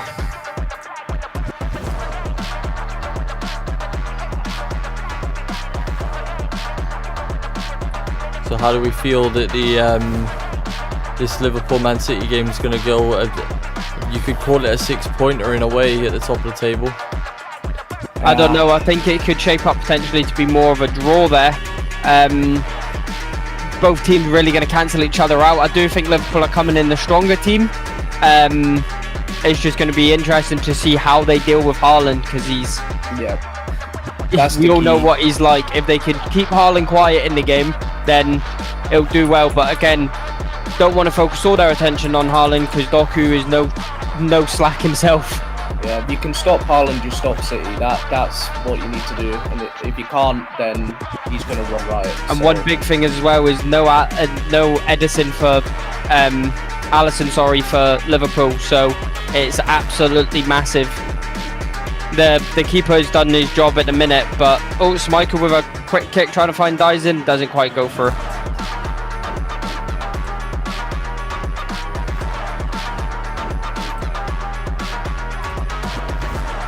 Dundee having a little bit of success, getting some good crosses into the Rangers box at the moment. Rangers just standing up firm to hold them off. Jock says it's a very scrappy Hearts game at the minute. Could go either way at the moment. Still 20 minutes left to play there. It's the same in the Aberdeen game at the moment as well. Tit for tat. Could go anywhere.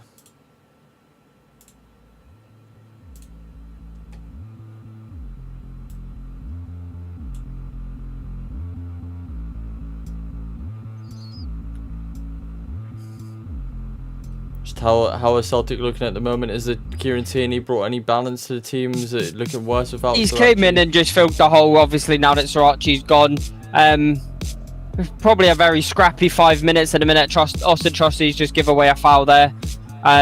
Give Kilmarnock the ball just inside the Celtic half, but very scrappy 5 minutes. I think they just need to settle back down, get the ball moving again like they were before.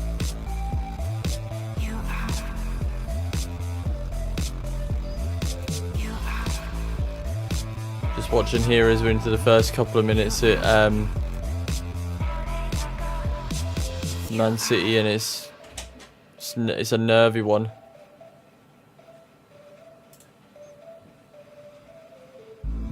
Yeah, Rangers are.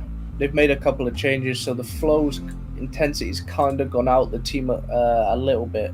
Obviously, still 2-0 up, but not really created any big chances since the start of the second half, since the Asgard shot. So, I think the manager will be looking for a little bit more out of the players that he's brought on to try and push this team to the end of the game. So, a lot of games in the driving seat, and there's a big goal at Tynecastle, a massive goal. We'll bring you in just a second. It is a huge goal. Something Celtic fans might get off their seat for and listen to. Dundee United have taken the lead. Massive goal there. Oh, McGowan. Tierney gets the ball down the wing, gets a cross in, and McGowan goes for an acrobatic effort and sends it over the bar. But I believe that might have been a deflection on the shot. But I'll confirm it now whether or not it's a Celtic corner. Yes, it is. It should be a Celtic corner. Massive game at Tynecastle at the moment. Massive. Looked offside, Jock saying in the chat. Could have a big VAR call in that game. Celtic get that ball into the box. I think it's going to be chopped off for an offside. It is a close one. It is an extremely strange camera view that they've got there. But we are back to 1-1. It's offside. Hearts avoided a narrow one there. Hopefully that might be the wake-up call they need to turn the result around. We're seeing a lot of camera views looking at lines for offsides, whether it a really obscure 45 degrees. I don't know how anybody could draw a line for that. Kilmarnock are on the break here. They've got good numbers going forward here. They find the ball out wide. He's one-on-one with Scales. He takes the shot. Oh, Schmeichel tips it over the bar. Good save by Schmeichel. Kilmarnock pushing forward every chance they get. Celtic struggling a little bit when Killy get on the break. How's the Rangers game going? Are Rangers going to see this out? Yeah, I think they're going to see it out. They've got a corner. I believe, is it a corner? Yeah, I believe so. They've just got a corner. Like I said, the substitutions have come on and it's kind of knocked the flow a little bit, but they're starting to pick up their rhythm going the last 20 minutes of the game. They're starting to pick up a bit of momentum, so we'll see how long they can keep this clean sheet for, keep this back door closed. Liverpool we have a really... Kilmarnock corner at the minute, and they're all stacking on the... I think they're taking a play out of Arsenal's playbook here. They're all stacking on the back post. The ball has come in, and it's cleared out by Liam Scales. Just looking at a chance here for Man City as they broke through. Liverpool tried to press really high to box City in. Some of these Man City players are incredible on the ball. They break out. Doku finds Foden. He just couldn't take a first touch, and Van Dijk sort of just comes across and sees him out. But an early show in there of how City might be able to play out and get at Liverpool.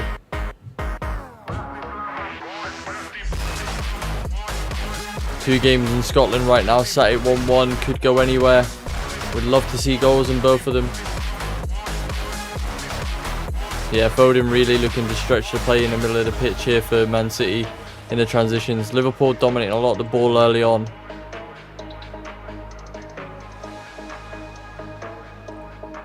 Celtic getting back to probing on the ball here, just maintaining possession, just probing, trying to find the areas. Salah's going to be in here on goal with the first shot. Donnarumma saves. Was a sort of half chance while dealing with a lot of pressure. Man City have tried to play it out from the Donnarumma save and they've given it straight away. Liverpool in this game.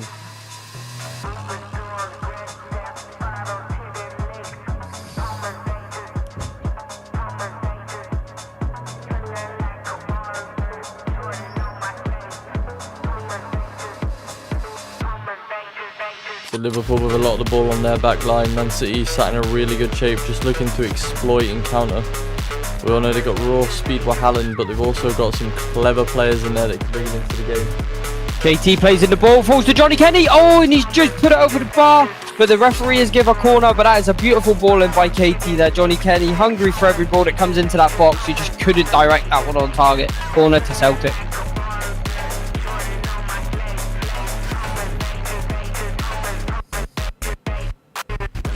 We're seeing here there's going to be some nervy faces in the Tynecastle stands. I predicted yesterday, drop points today. So far it looks like they are going to drop points. Doku's in here. He goes, the keep. Oh, we're going to have an interesting decision here in the Liverpool game. Man City players are contesting heavily for a penalty. Doku's in on goal. He's gone round the Liverpool goalkeeper. He's then on the floor right as he's about to take a shot. Man City players have actually passed the ball out of the pitch because they want the review. This looks like it's going to go to the monitors. We're going to watch it back here. Doku's down on the left. He's going to go past Bradley. He goes past him. Bradley should deal with it. In fact, Konate comes across, just kicks him off. It's the goalkeeper's legs as he comes out. I think that's a penalty. Oh, we could be looking at a penalty. The goalkeeper slides. Oh my god, yeah, it's the knee. He has contacted him. There is contact. It's not incredible contact, but there is contact. I think it's going to be given. Oh, big early drama. That to me, there is enough contact there. That for me. The ref has been sent to the monitor. This is a big moment right now. There is contact. The knee, as he's sliding, the knee makes contact with the trailing leg. I don't think Doku's left his leg there. It's already in place, and the keeper continues to slide into him. This is a big early decision as they're watching it back. Yeah, it's just enough to knock him off balance as he's trying to get the strike away. I think this one's going to be given. I just don't think he can contact him. Not with his legs. Yeah, not running at that speed. The referee's still looking at this now. They're slowing it down and going back and slowing it down.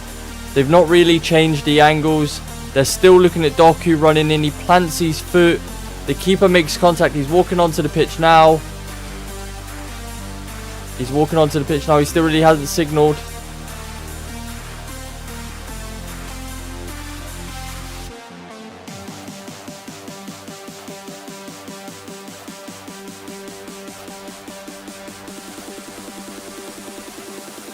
And it's going to be a penalty to Man City. Oh, he is giving it. Yeah, the goalkeeper has made contact. And he's given the penalty. This is what we were on about earlier. This is Erling Haaland's time now. Need a big save from the Liverpool goalkeeper here. Sorry while we were quiet there, chat. It's a new thing this season in the Premier League. When the referees come onto the pitch, they'll make a signal that they've been to VAR monitor. They will then communicate to the crowd. So he spoke and he said after review, basically the goalkeeper made contact with the Man City player, stopped him from proceeding on the ball, therefore penalty. Liverpool players were pretty unhappy with the decision, and there's a lot of argy-bargy in the penalty box now as Man City players are trying to almost like protect the penalty spot. Yeah, it's not an intentional, intentionally meant to bring him down, but there's the contact's there to knock Doku off balance as he skips past the goalkeeper. So it is a penalty. So it's going to be Erling Haaland with his what's going to be his 20th penalty in the Premier League, and he has scored 17. As we still have no score updates in the SPL at the moment as we head into the last 10 minutes in 3 of the games and just before half-time in the Celtic game. Haaland's going to take a step back, take a deep breath, run up, and it's a save! The goalkeepers came back and made a save. It wasn't the best of penalties. We're just going to make sure VAR's got the line and everything covered here, make sure everything's clean. Haaland doesn't seem too happy. I think they're reviewing this. The ball's gone over the top to Taneki in the Celtic game. He's got the ball out wide. Oh, and he just couldn't find a cross into Johnny Kenny. Kilmarnock retaining possession of the ball. Nope, everything is okay with that penalty save. It's a really poor penalty from Haaland. He puts it down to the keeper's bottom left. Keeper's down, makes a comfortable save. I was just checking to see if Van Dijk was outside the box as it was struck, which he was because he was the player who cleared it. Man City fail from the spot. Good save from the goalkeeper. Big counter-attack here for Dundee. It's a 3v3. Really good defending from Magoma there. 1v1. Absolutely amazing defending. Let us know what you think, chat. Bad penalty or good save? I guess so. For me, I think it's somewhere in the middle. I think the goalkeeper guesses right. He gets the save, but it's, from Haaland, it's really poor. Also, let us know, do you think it was a penalty? It's going to be one that people might debate. Half chance for Celtic there. Bit of play, finds space for Jamal just outside the edge of the box. He lays Kenny, but Kenny takes a volley on the the volley first time, and he just sails it over the bar. We haven't heard from Jock in a while. Is he hiding behind the sofa? Is it nervy at Tynecastle? Are they dropping points?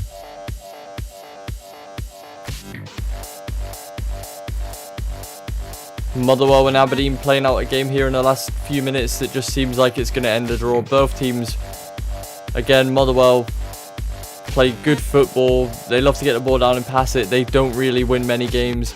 Aberdeen just don't really score a lot of goals. Will someone get the winner? Doku's played through here. Bernardo Silva just couldn't keep his feet. There's a big tackle on Van Dijk here. It's going to be a foul. Van Dijk's rolling around like he's been shot. I mean, if Bernardo Silva's sliding into Van Dijk, I'm not sure that's going to have much of an impact. I'm not expecting much added on time here in the Celtic game. For the first half, it's been a very good first half for Celtic, finding the ball in some good areas. They just need to work on the end product in the final third, which seems to be the story of the season.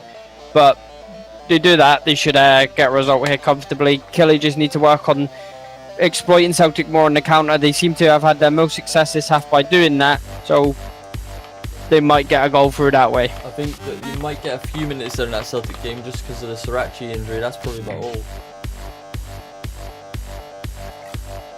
KT's got the ball out wide currently. He fires it into the box. How's it looking in the end of the Rangers game there? 2-0, not really got anything else? It's still 2-0, nothing else really going on. Cornelius is going off at the moment. I'm unsure if it's like severe cramp he's got or if he's got a hamstring injury. I'm not 100% sure, but he's walking off the pitch. Giga's coming on. We've got 3 minutes added on in the Celtic game for the first half. Liverpool Man City game wide open here. Some lovely passages of play. In terms of Premier League tempos, it's definitely up there with the start. Yeah, the tempo's really there early on. The penalty is the big talking point. It's given on field. He's asked to go to the monitor. Well, sorry, it's not given on field. He's asked to go to the monitor. For me, it's clear and obvious that there's contact. He gives the penalty. Haaland takes it and the keeper makes the save. Our Heart's going to drop points and invite everybody back into the title race here. Yeah, Jock's just said that in the chat. He believes there's going to be points dropping there today. The only blessing is you're going to be dropping points and then there's a 2-week international break, so you can just sort of like recover the legs. Celtic will be coming back from international break. They've got to go to St Mirren away, so not going to be the easiest game there. So yeah, this top of the table looks like it's going to twist and turn. Rangers look like they're coming back into it as well. Hibs played well yesterday. They're in there. Aberdeen, you were hoping they were going to get involved with the title race a bit, but they're not there. As Man City have got a chance on the edge of the box, and it's a phenomenal block from Van Dijk. There's a ball forced to Cherki inside the box. It's out wide to Doku just now. He plays it inside. He's got the beating of Bradley every time he runs it in. Bernardo Silva misses it. It's a combination of Van Dijk and Kanate coming together to block it, and it's gone for a corner. Diaz finds his place to the shot. Oh, he puts it over. Beautiful bit of wing play by Celtic. Ball comes across the face of the box. Lands to Diaz Miede. Takes a touch, gets a shot away, but it just goes over the bar. Yeah, second half in the Rangers game has been very scrappy. There's not really many chances going either way, to be honest. Celtic corner with 2 minutes left to play in the half. Luke McGowan standing over it. Ball goes into the box, but it's a poor corner and it's cleared at the front post by Kilmarnock. Kanati being colossal for Liverpool at the start of this game here. They're just showing some touch stats. Man City players dominating the most touches in the game, but Kanati for Liverpool stand out with the amount of touches. So he's just getting in, making tackles, making headers. Man City look really athletic all over the pitch. The strongest I think they've been for a while. Just getting into the Celtic close. with another corner with a minute left to go. Need a better delivery in here from McGowan.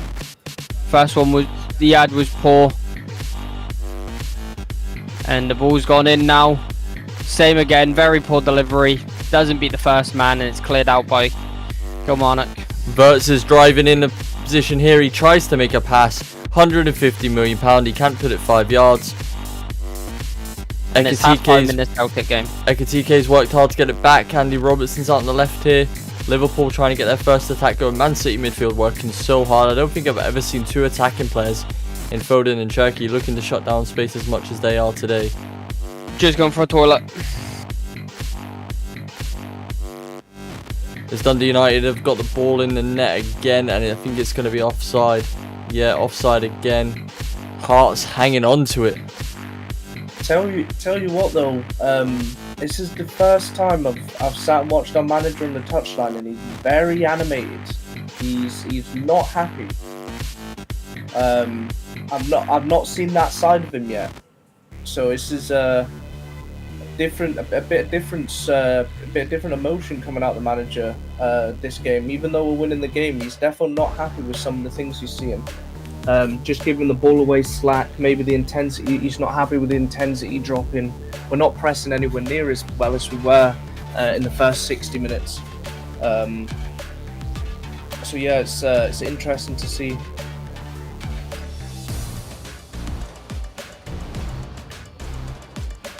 Looks like Rangers are going to manage to see the game out, but It's Liverpool looking to try and get something at the Man City goal, but Man City, their midfield is working so hard. Bernardo Silva, Foden, Cherki. You'd expect always if we've got a Man City player down here with an injury, it's going to be Nico Riley's down holding his calf. Don't know if Man City are going to have strength and depth in this position to bring someone on. Just watching now as Hearts flood the ball into the box, trying to get scrappy every time it goes near one of the boxes in the Hearts Dundee United game here.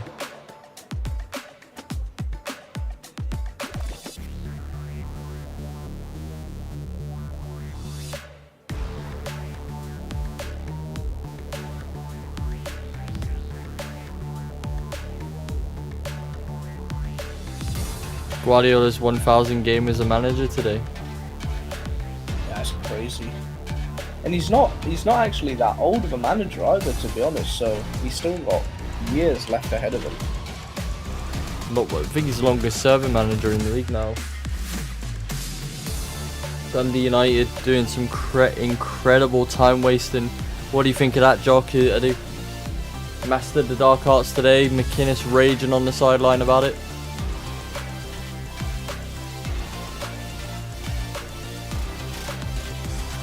Bit of a delay here as Nico Riley's getting checked out by medical staff in the Premier League.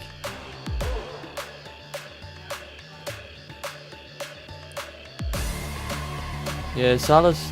Oh yeah, I think he's stepped in to block Salah. Salah's kind of dropped the shoulder, and he's tweaked something in his car.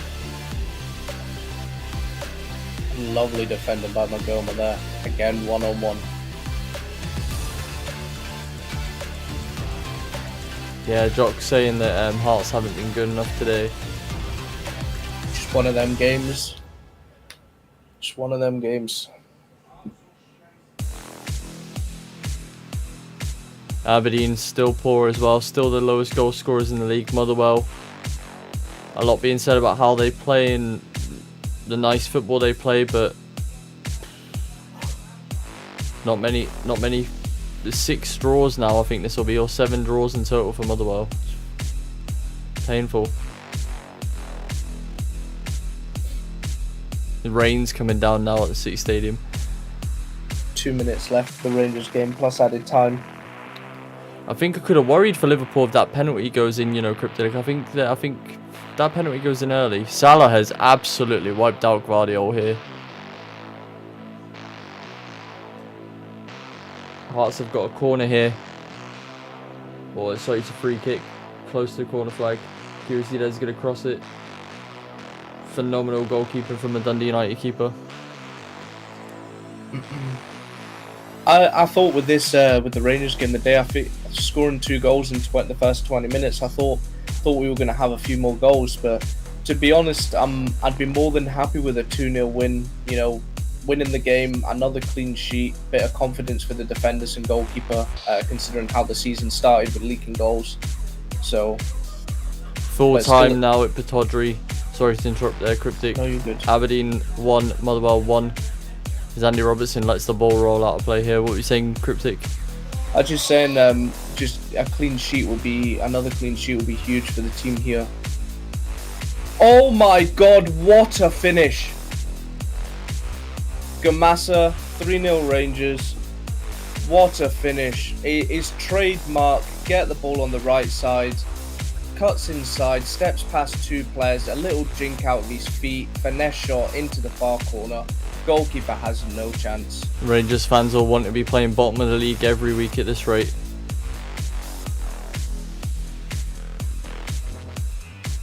Absolutely beautiful finish. 3-0 Rangers. Why are Liverpool being managed by Uncle Fester?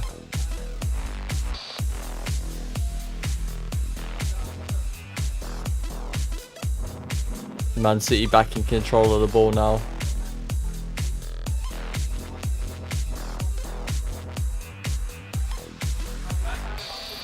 Half time in a Celtic game, 1-0 Celtic. A goal from Johnny Kenny's 4th in 3 games. Hearts into the last couple of minutes now. And I'm back. Yeah, the fans are blaring out the manager's name.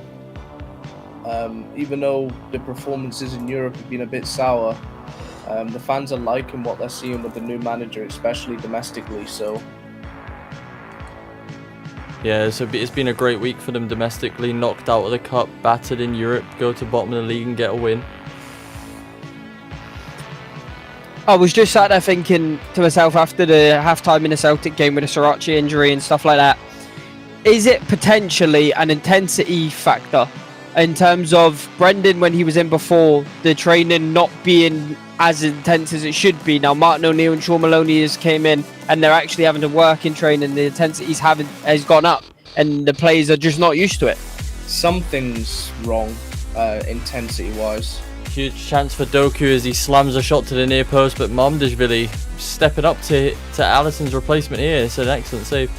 In terms of what you're saying, the only thing with that is the injuries were still present when Rodgers was there, Johnston and that were out with the hamstring injury, so there's still injuries there. I just think there's not a lot really going right for Celtic at the minute. Someone said curse midweek to Callum McGregor, and he said, I'm not sure about curse, it's just things don't always seem to be going right. I mean, there's for me in the way I see it, there's more to it than just stuff happens when 3 players have gone out with hamstring injuries. There's something else to it. Like whether it's like you say, the intensity of training's not there and they're going on to the match day and it's higher tempo because the training intensity is not there. I don't know, but there is something else to it than just these things happen. I think it's more of the change in the management and the training factor. If the intensity of the training wasn't there under Brendan, he weren't working as hard in training, it was more of a stroll when it comes to training, and then you're bringing in Martin O'Neill and Sean Maloney and the whole intensity of the training's gone up, it's going to affect you in a negative way. Yeah, just to give you an update, Hearts have dropped points today. They still remain undefeated after 12 games in the league. So still haven't lost, but they've dropped points. I do think they're going to be very happy with the 2-week break coming now. Get a rest in, get a reset as well, depending on their players who go away for international duty, but hitting a reset in, just getting some well-earned rest. They deserve some well-earned rest at the moment. Rangers game finishes 3-0. A really good performance by the team. Obviously, they didn't have it all their own way, but can't really fault much of the efforts of the guys, especially after playing a tough game on Thursday. So another good performance in the league from Rangers under the new manager. Where's your focus gonna turn to now then, Cryptic? I'm gonna focus on Liverpool City. I'm gonna get an opinion of going on this and see how this goes. City are Big moment so with a penalty good with missed. that ball in midfield. So good when they've got the ball in tight spaces. So Rangers up to fourth. They have a chance to get back into it, and we've got the goal broken. And if I told you all to name the player who's scored right now, who would you all say? Erling Haaland is the They name. had to stop one man, and they failed to do so. Many have tried. Absolutely buzzing. Liverpool fans out there. 500 million spent. You could have just gone and got this guy for a lot less. Unbelievable goal scoring record this season. I'm calling it right now. Konate should not lose that header. He doesn't even make an attempt to jump for the header, yet he's got the deadliest striker on the planet standing right behind him. Yeah, That is such poor defending. valid point as well, Jock. Formula 1 starting soon. Max is in the pits because of car changes, so he'll be starting from 16th. And Hamilton obviously starting from 13th. When does the F1 start, Jock? Is that now? Yeah, I'm pretty sure that's going to be I'll put that starting on the now. tab reaction to that. I was reading beforehand that Verstappen having to start from the pits because of the car changes, as he looks to try and somehow do a madness and win the championship. But I think it's I the wrong way. don't think so. Unless Norris somehow misses out on points in this race and allows Max to pull back some, I just don't see. The thing is, I don't think the Red Bull is as quick as it used to be in terms of, I don't see Max piling up the field as fast as they used to in these cars, if that makes sense. Let us know what you think, chat. Can he get close to winning the championship this year? Can he win it and do something that would be incredible, or is it already over? Get your questions into Cryptic and Jocks here as well to answer questions as well. Get your questions in. Just watching Man City break away now. Liverpool just look terrified in defence and dealing with Haaland as he's going to be in again. Konate's just completely lost him. The strength's incredible. He's played Doku. Ball's across. Oh, Mamdashvili clears it. Haaland just looks... He's just brushed off Konate there. Just absolutely pushed him aside. I've just watched Haaland's first goal in the game, and I'm not putting Konate at fault there. Yes, he's got Haaland behind him, but Andy Robertson should not let that ball get in the box. Of course. Cherky's allowed all the space in the world to pick his delivery out, to find Haaland. Andy Robertson has got to shut that down and not allow that ball to go in there. Of course, your first protocol is to stop the cross, but once the cross has come in, your job as a defender is to defend your box. Why is he not? Konate should be attacking that ball. Just leave it. Thank you so much for the 3-month support, Sonic. We appreciate you. Remember, guys, you can support the channel. We do have the option to subscribe to us, which means you get access to all the content in the VODs. Your support is much appreciated. There'll be a lot coming for you guys in the future in terms of what is accessible. Make sure you hit the follow button. Don't just lurk away and watch. Get involved with questions. We've got the Formula 1 starting. We're just before half-time approaching into the City-Liverpool game, and Celtic is just about to kick off in the second half, so we're still going to be with your faces for a good little bit.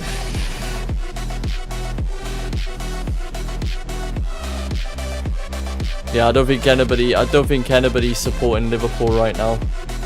Sonic, what's your opinions on the mad mountain that's Haaland? Give us your opinion. Liverpool losing the rag here now as they give away another cheap free kick. Van Dijk's gone in there, smashed into Cherky. He's now telling Andy Robertson to be a bit more physical in the game. I mean, I don't think that's going to get you anywhere if you're just going to start kicking players. I think Andy Robertson's just kind of... I think he's just losing the pace of the game a little bit, especially for the Premier League. I don't think he'll be there next season, to be honest. Camera's just cut to Haaland talking to Cherky there, and it looks like a dad taking his kid to school. The size difference is insane. Cherky must be about 5'7", and Haaland's a monster. Doku's driving on the ball. This guy just dribbles every time he gets it. Oh, we're about to get lights out in the F1, the craziest part of the race. So let's see if there's any craziness. Sonic believes that Haaland's an absolute unit and he should be wearing a Liverpool top.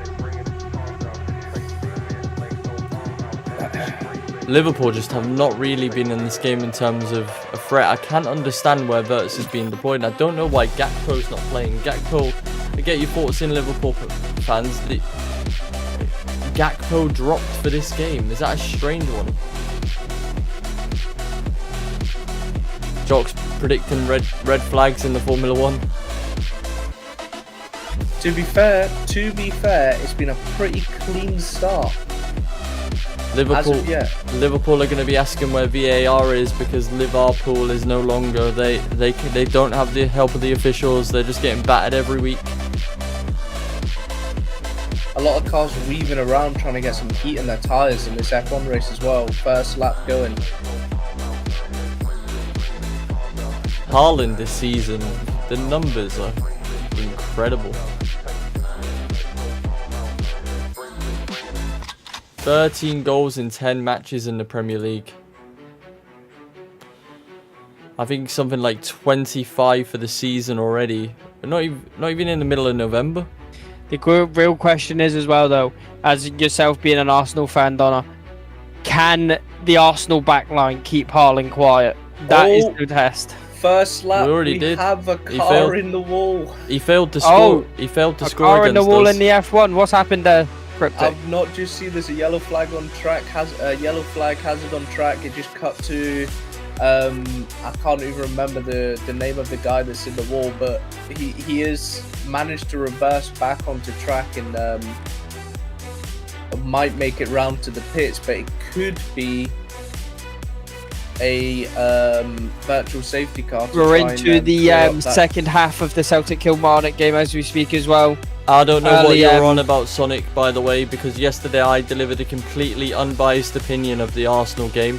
There was straight down the middle, neutral opinion of the entire match.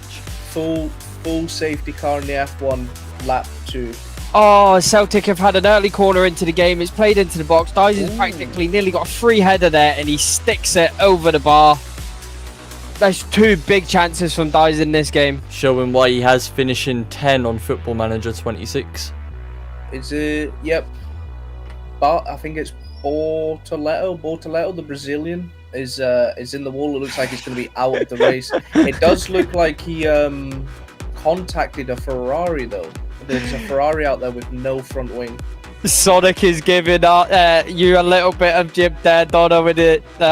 Arsenal's trophy cabinet is like a Netflix account. Lots of history, but there's nothing new worth watching. Did he even have much history, that trophy We've cabinet? still got a lot more Premier Leagues than a lot of, well, a lot Celtic more on a break here. Johnny Kenny's won the ball for Dyson. Doesn't quite get it off. I think they've got maybe like 3 trophies in that whole cabinet. It's the smallest trophy cabinet I've ever seen. At least we're not a big club from Liverpool focusing on trophies we won 700 years ago. I swear they've won recent trophies as well. So have we. We've got the most FA Cups. What happened here? Let's have a look. So Ferrari's going it. Who's at fault here? Oh, he just gets squeezed out. And there's no room in the corner for him to go. He clips the back left tyre of one of the Astons and ends up in the wall. There's just nowhere. Oh, is that man Lance Stroll? Anyone want to read the chat and says, Jock said about 2 minutes ago, Lance Stroll drives there, there'll definitely be a red flag. And he's just put someone in a wall. Oh, Jesus. Mo Salah getting the ball out wide there, driving it. Nico Riley does well, just sees it out, but it's a Liverpool corner. No, in terms of the title race now, I've predicted I don't think Arsenal will win the league. I think City will win it, and you're seeing now, unless Haaland gets injured, this City team is battling on. We've won 13 league titles, just put that out there, so not as bad as it seems. When was the last time Arsenal won the league? 2003. Okay, I'll get this back ring. He's done that. Oh, it's a goal! Virgil van Dijk has scored. Oh, Darn it. Fair enough. Just going to watch it back here, describe what happens. It's a header across the goalkeeper. It's a quality header. He sent it back across. A draw is exactly what Arsenal fans will be after today. The referee, or the linesman, there's conversations here. Might be one worth looking at. But this is a big goal if you're an Arsenal fan. You want a draw in this game. There's talks about Andy Robertson. It's a corner. It's delivered in.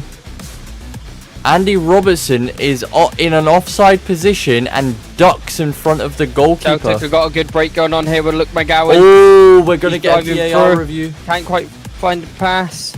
If you're looking for consistency, it's exactly the same as what happened in the Rangers game and the goal was chopped off. I believe he's not in line with Donnarumma. I think this should stand. But the ball goes through him. It kind of goes through him. I think, have they played on here? No, it's being reviewed. No goal. It's been chopped off. Yeah. Oh, If he ducks out of the way of the ball, I'm just watching the angle here. He's in the way. He ducks. Oh, that is a major talking point. I'm going to say it. That's a goal. oh, Kieran Tierney with a beautiful finish in the Celtic game. Picks up the ball just off the left-hand side of the Kilmarnock box, and he just power drives it low into the far corner. What a finish. I'm going to say it. I think that goal shouldn't have been chopped off. I'm just looking at it now. I don't think he's directly in line. As I just watched the Tierney goal back. I just think it's just the rules of the game nowadays. Doku's What a in here. beautiful Foden. finish by Oh, Liverpool are going to be very upset. Uncle Fester in the dugout is going crazy. He's wondering why that's been chopped off. He's absolutely seething. He's still talking to them about it. He needs to be careful. Andy Robertson is in a position where he's in front of Donnarumma. Once Van Dijk heads it, Robertson's moving away. I think he naturally ducks because the ball's coming in that direction. But I do not think the ball goes through Robertson. He's in the area. He is in an offside position, but the game's gone a bit there if they're chopping that off. If Robertson doesn't duck, does the ball hit him? No, I don't think it does. But it's hard to tell, which therefore is inconclusive, and you've got to give the goal. No, then you chop it off because he's in an offside position. No, Like, but the goal was given. You'd have to have clear facts to suggest to chop it off. I just feel like if the ball is heading towards the direction of any offside player, it's offside. My thing is, he's not in the line of Donnarumma. I don't feel like he's affecting Donnarumma at all.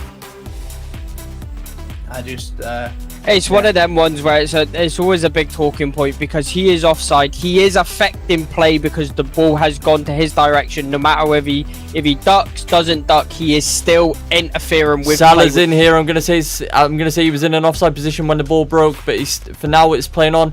Virtus has took a touch off the edge. Is defended well. Gakpo's into the game now. Has changed for Liverpool. Van Dijk and Kanate in a sprint. Mandashvili's came out. He's took a big touch, and he's outside of the foot. The goalkeeper has played it off. how's the Norris going to get this start going here? Back after the safety car. All 19 cars are all trained up. What's your pit? Bloody hell! The McLaren is. Oh, big hit! Another crash, and it's gonna.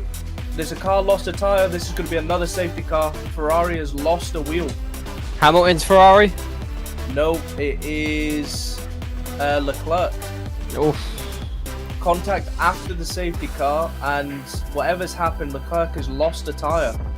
It's I gonna don't know if he'll be able to make it round to the pit, but the tire was on the middle of the track, so It's going to be a corner to Man City here as a Yeah, shot better taken get from that the edge of the safety box. car back out as soon as possible. this is only helping Verstappen. We want to know your opinions here, chat. Is that a goal, or is it correctly chopped off with Van Dijk there. I'm on the side of I think that should be a goal. I don't think Robertson's affected it at all. I think this is going to be a second safety car. I think Leclerc is stopped on track. Cherky's going to play in the cross. Haaland's going to be the target. It's kind of a really poor corner. It's in the hands of the Liverpool goalkeeper. So, Oh, good ball in over the top by Kimanik. They've got it. Oh, Austin Trusty sweeps it back up again. Beautiful play by Trusty. so Good to notice. It all starts after. Oh, the, Trusty's carrying the ball up the line. He's gone for a run. He's found Kenny in the middle of the pitch. And he's got it back out wide, Austin Trusty. Oh, he just couldn't find the delivery into the box. That's what happens when you ask your centre half to deliver it. But Celtic have regripped the ball by Rio Tati on the edge. Oh, Taneki tries to go past the Killy fullback, but doesn't quite get there. KT leaves a late one in. Back Foul. to Cryptic for the incident. I was just saying it all started off with the safety car restart. Norris gets away well, but the Mercedes doesn't. There's a 3-car pile-up going into the corner. Piastri hits into the Mercedes, who then hits into the Ferrari, and somehow the Ferrari has lost his tyre in the incident. And yeah, virtual safety cars called. Ferrari, Leclerc, in fairness, has managed to get his car off the track. So it's just a case of waiting to move the car into a safe area, and then we'll get back underway. Just to give you an update as to what Liverpool are actually facing today. In Man City's last 5 home games, if Haaland was to score today, it would be a brace in every single home game. So if he gets another one today, it's a brace in all of his last 5 home games. It's just incredible scoring ratio. Donnarumma in goal as well. They've really strengthened in that position. They also signed Trafford in the summer as well. I wonder what he's thinking about being inside the bench now. Yeah, I do feel that instance, the F1. I do feel like the Mercedes wasn't really leaving much space there at all.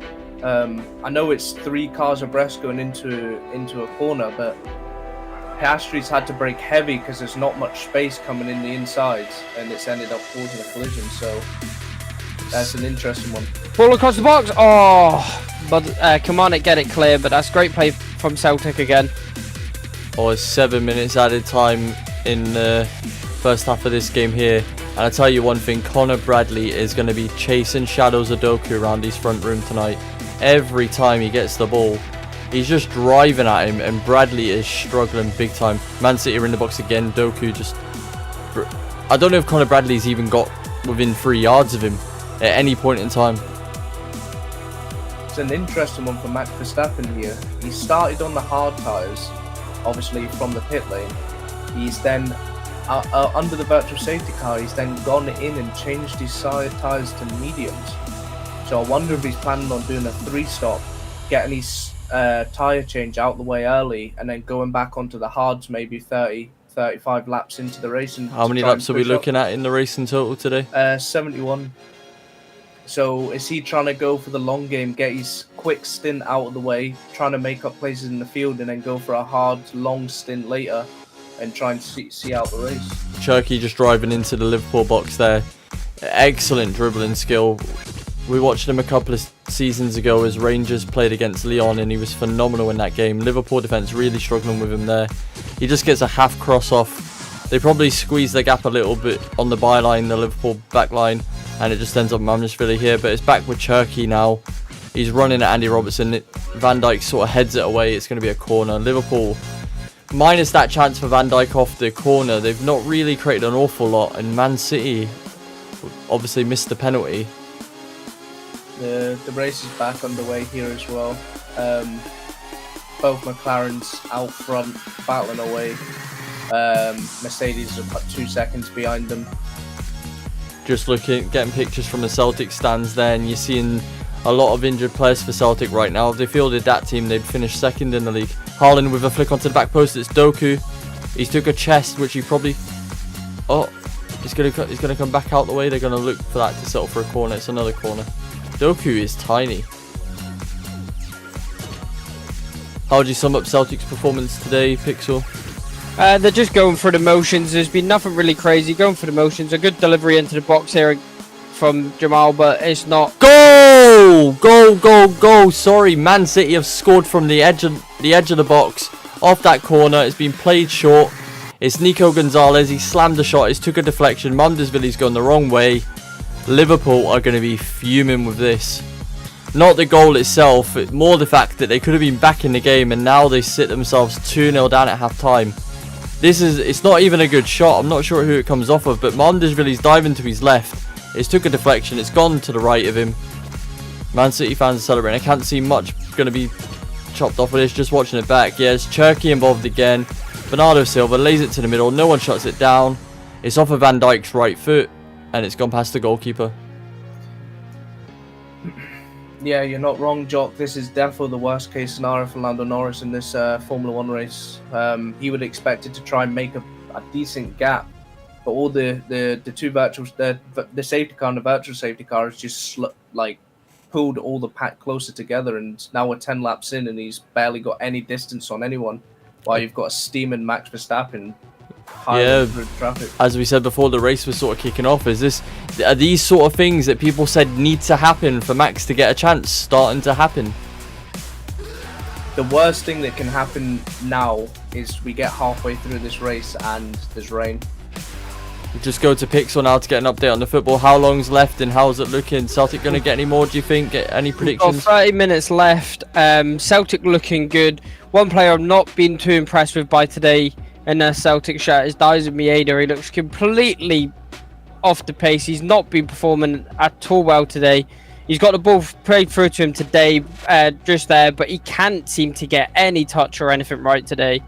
KT's got the ball again, shifted it to Taneki out wide now, looking to probe, falls back to KT, whips the ball to the back stick to McGowan, but Kilmarnock managed to clear the ball. Liverpool sort of got a half break now with Andy Robertson piling forward. He's never really had pace about him. Wirtz is looking awful, I've got to say. Robertson passes him the ball there. He turns inside, the touch is really heavy. His body posture looks all wrong and they're robbed. Man City now on the counter-attack with guess who? Doku running at Bradley. They just cannot deal with his low centre of gravity and he's running. He stands him up. He's going past him again. He's into the box. Bradley's going to struggle. He's made a really good last-minute tackle there, Bradley. He's just followed him into the line. He's defended him really well. Doku initially, I think he just takes an extra touch that's too close to him. I don't think Bradley actually gets any of the ball, but I don't think it's a penalty at the same time. It's one of them sort of, they're both going, one's going to try cross, one's going to try and make the tackle, and it just ends up going out. It's a Man City corner. I'm expecting Martin O'Neill to make some changes and the Celtic team soon get some fresh legs. Probably Engels or and Negron potentially coming on. We might see Shin come on as well in replace of Johnny Kenny. Man City corner comes in and Haaland heads it, and I think it's just landed on the moon. I'm just going to step away. Oh, there's a big tackle there. Get a fresh brew. I'll be right back. Jamal comes in right through the back of the Kilmarnock player there. That's a big tackle. Ref's pulling him to the side for a little conversation. I think it's more of a slip than an intentional tackle, but the ref's not happy with it at all.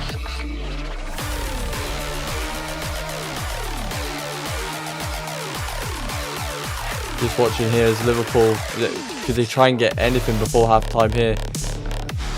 Wirtz and McAllister have been really poor in this game. Robertson been really poor. Yeah, just as I said it, Martin O'Neill making some changes now, bringing on Negron and Tony Ralston. On Jamal's, I think, ran his game. Had a good show, and you can tell he was a bit nervy. But Celtic are on the break here with Daisuke Maeda. He's showing his pace through the middle of the pitch now, but he gets clattered out by the Kilmarnock captain. No, but he gets bouncing straight back up. The ref gives the benefit of the doubt. Oh, but he has brought it back for a yellow card. Just watching as Jock saying it's still more action there in the Formula 1.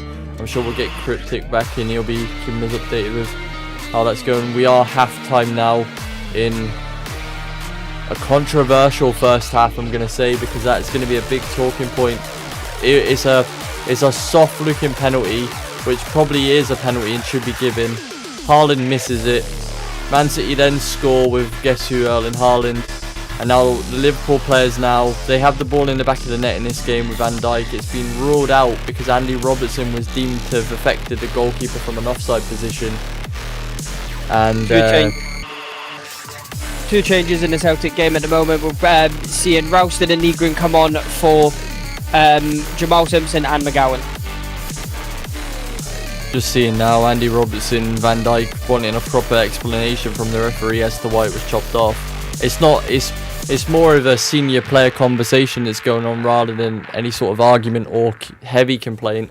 I think one thing that's really cleared things up this year is when the referee comes back onto the pitch after a VAR review, you kind of get a sense of why they've given it straight away, because verbally you can hear it. It's something I think every league needs to adopt for the paying customer. Even us that are sat at home watching games, fans in the stadium, we need to know straight away why the referee's making that decision, and it's something that they've done well in the Premier League this year. So get your questions in the halftime chat or get your predictions in. Do you think Liverpool can get back into this? Personally, I can't really see anything. Now I think the second goal is painful for them. If they do get it, it's going to be a draw, which I'd settle for as an Arsenal supporter. It's big news in Spain today as Madrid went away to Real Vallecano and failed to score, so 0-0 scoreline there. Athletic Club at home beat off Real Oviedo. There'll be a lot of late kickoffs in Spain as Barcelona play later on today. Obviously, we told you earlier on today, Lewis Ferguson won the Battle of the Scots in Italy. Bologna beating Napoli. Genoa drew 2-2 with Fiorentina. Current scoreline between Roma and Udinese is 0-0. And Sassuolo going to the Bergamo and taking a 3-0 win. Very impressive result there. Currently in Germany, Freiburg played St. Pauli today. Freiburg won 2-1. Stuttgart and Augsburg at half-time is 2-2. High-flying Strasbourg over in France are winning 1-0 against Lille. We have a big derby game later on today in terms of title challenges between Lyon and PSG. Make sure you're following us on all the socials. We had another one of Pixel's impressive sniper clips. He's getting a lot better. He might be getting called up for the next action movie. An insane double kill within 5 seconds of each other. So make sure you check that out. Celtic, I think they've made some changes in that now. I think they need to make some changes up top and in the wide areas. I think Taneki, Kearney potentially getting a little bit leggy. Maybe some fresh legs up top and out wide might make a difference for them to get a couple more here. Some changes for Killy came in. Yeah, Daka's come on for Anderson a minute ago. So obviously, chat as well. We've got it's going to be international break, so we'll try and bring you some of the international games where we can for live coverage. We might get that all-impressive Scotland-Greece game on, which is going to be a big decider for Scotland. Obviously later next week, but more so into the week we're going to get a focus back onto the gaming content. Obviously you've got myself, I'll be live on Football Manager carrying on with the Celtic save as I look to get that sort of wrapped up over the next couple of weeks. What can we expect from you guys, Pixel? We've obviously we're approaching the 14th of November, which is a big day. Yeah, the weekend coming, yeah, that's a big day. I'll be starting on the Friday. I'll be live doing Black Ops 7 drop, so that'll be live from early hours going on for probably until about Friday evening time, and then obviously you guys have got your boxing in that stream you will have on the weekend coming. There's also a big Cage Warriors return for anyone who knows Jordan Vachenik or anything like that. He returns to Cage Warriors this weekend, so they will be covered on here as well. So we've got plenty coming down the line. Yeah, just looking, the Scotland-Greece game is obviously on Saturday at 7:45, so we'll have that and the boxing on, keeping you updated. I think all eyes will probably be on the boxing as we watch one of the big rematches of the year. Quite surprised that they're both fighting each other again. What's people's opinions on that? Do we see it, the result changing? I don't see any difference. No. I don't know. It's one of them ones where Eubanks had longer now to sit at that weight, and he's probably got more comfortable at the weight now than what he was when he got in the ring before. So I reckon we could actually be looking at a Eubanks stoppage potentially this time. Yeah, I was going to say, I reckon it could be a lot worse for Conor Benn, because I think Conor Benn's going to come in too eager to make a point that to amend the result from the first fight. And I actually think he might be a bit too overconfident as well. He might be a bit overconfident how the first fight went, not realising, obviously, we all know and we all seen online how much it took out a Eubank to get to the weight, never mind the fight. Yeah. If he sat at that weight now comfortably for a long time since after that fight, knowing fine well the second one's going to come, he could be a dangerous human in that ring if he sat at that weight. Yep. Just going to obviously have a look at the... half chance for Killy from a corner here. It's being put back out wide. Thompson's looking to get the ball in. He does get it in. Oh, it's cleared by Liam Scales. Max is eating up that field with them soft tires for sure. In terms of the actual card itself, you've got a few up and coming names. Oh, on a the late card. tackle from the Killy player there. Oh, the ref's not giving any card or anything like that, but he came in flying at Rio Atati. If Rio Atati doesn't make the pass he made and gets the jump off, he's getting clattered there. Do you feel like that penalty for Piastri is harsh, Jock? Or do you think it's worth a 10 seconds?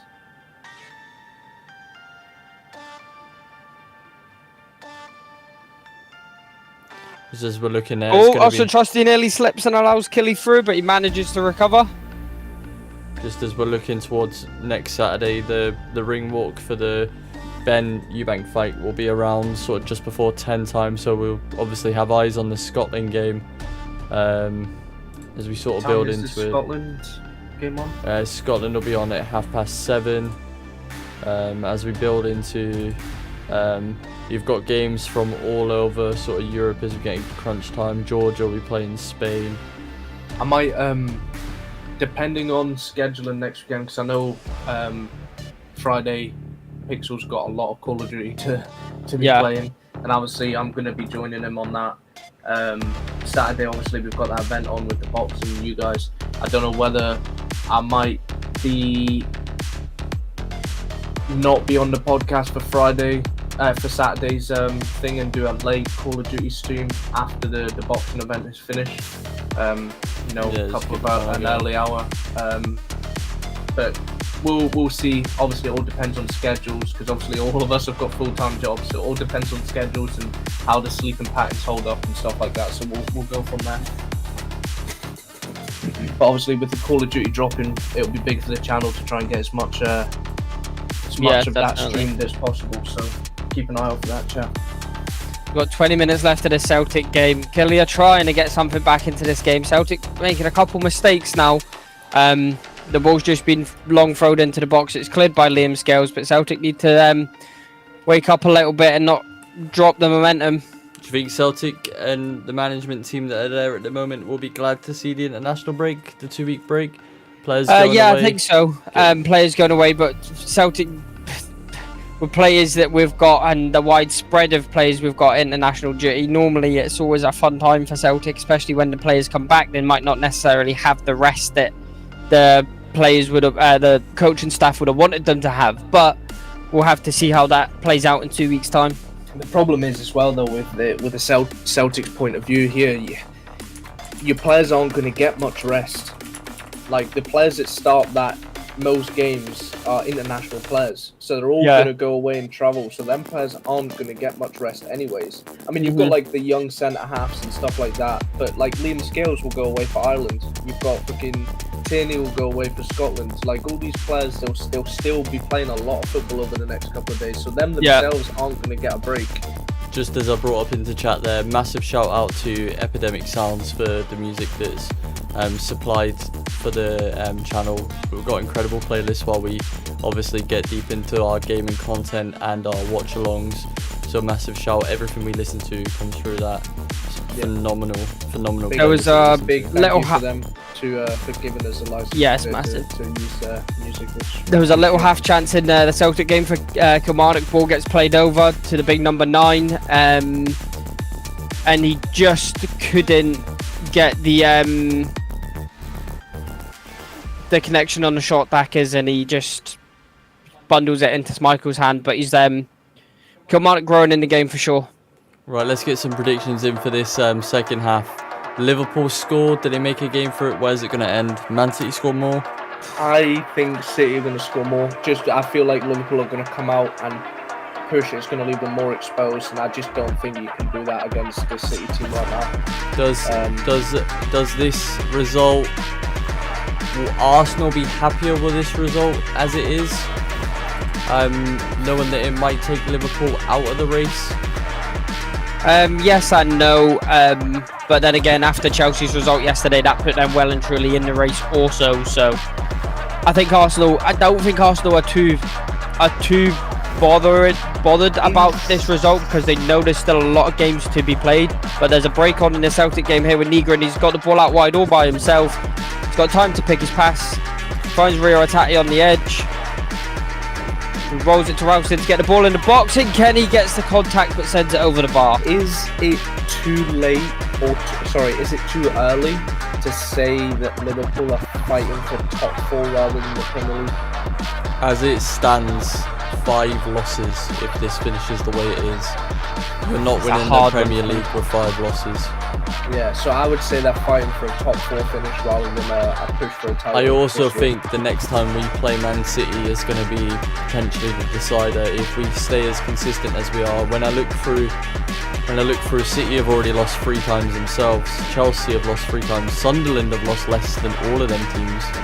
The thing is, I'll put it up there without some silly results from Chelsea and some silly red cards. I feel like Chelsea could be in a much stronger position, and I do feel like they're going to be a force in the next couple of years.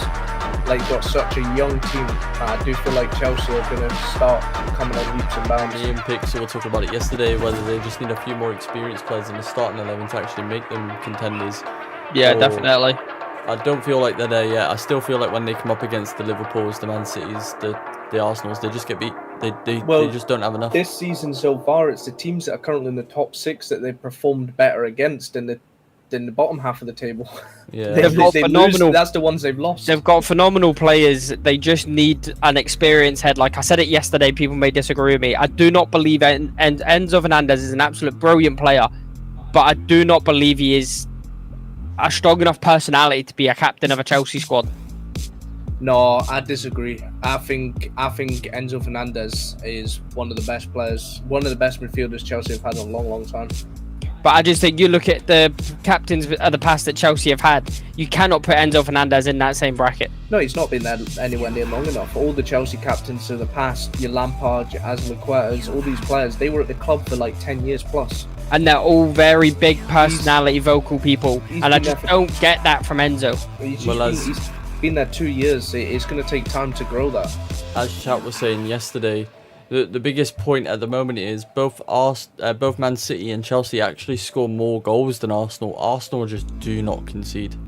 Yeah, they're just very good defensively, Arsenal, at the minute. And it's not like it's a big gap. Chelsea have only scored 1 more goal than Arsenal, but with Gyökeres out, Arsenal need to hope he's back after the international break. Just looking through some of Chelsea's results there, they've been beat by Man United and Sunderland, but then they've gone and beat Liverpool, and you're like, them sort of results aren't gonna win you the league.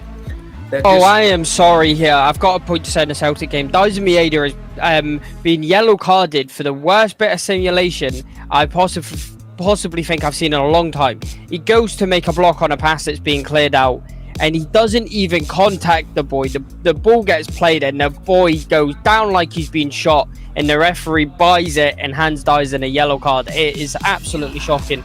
But Celtic made some more changes here. Yang came on for Kenny, I believe, and Engels is on for...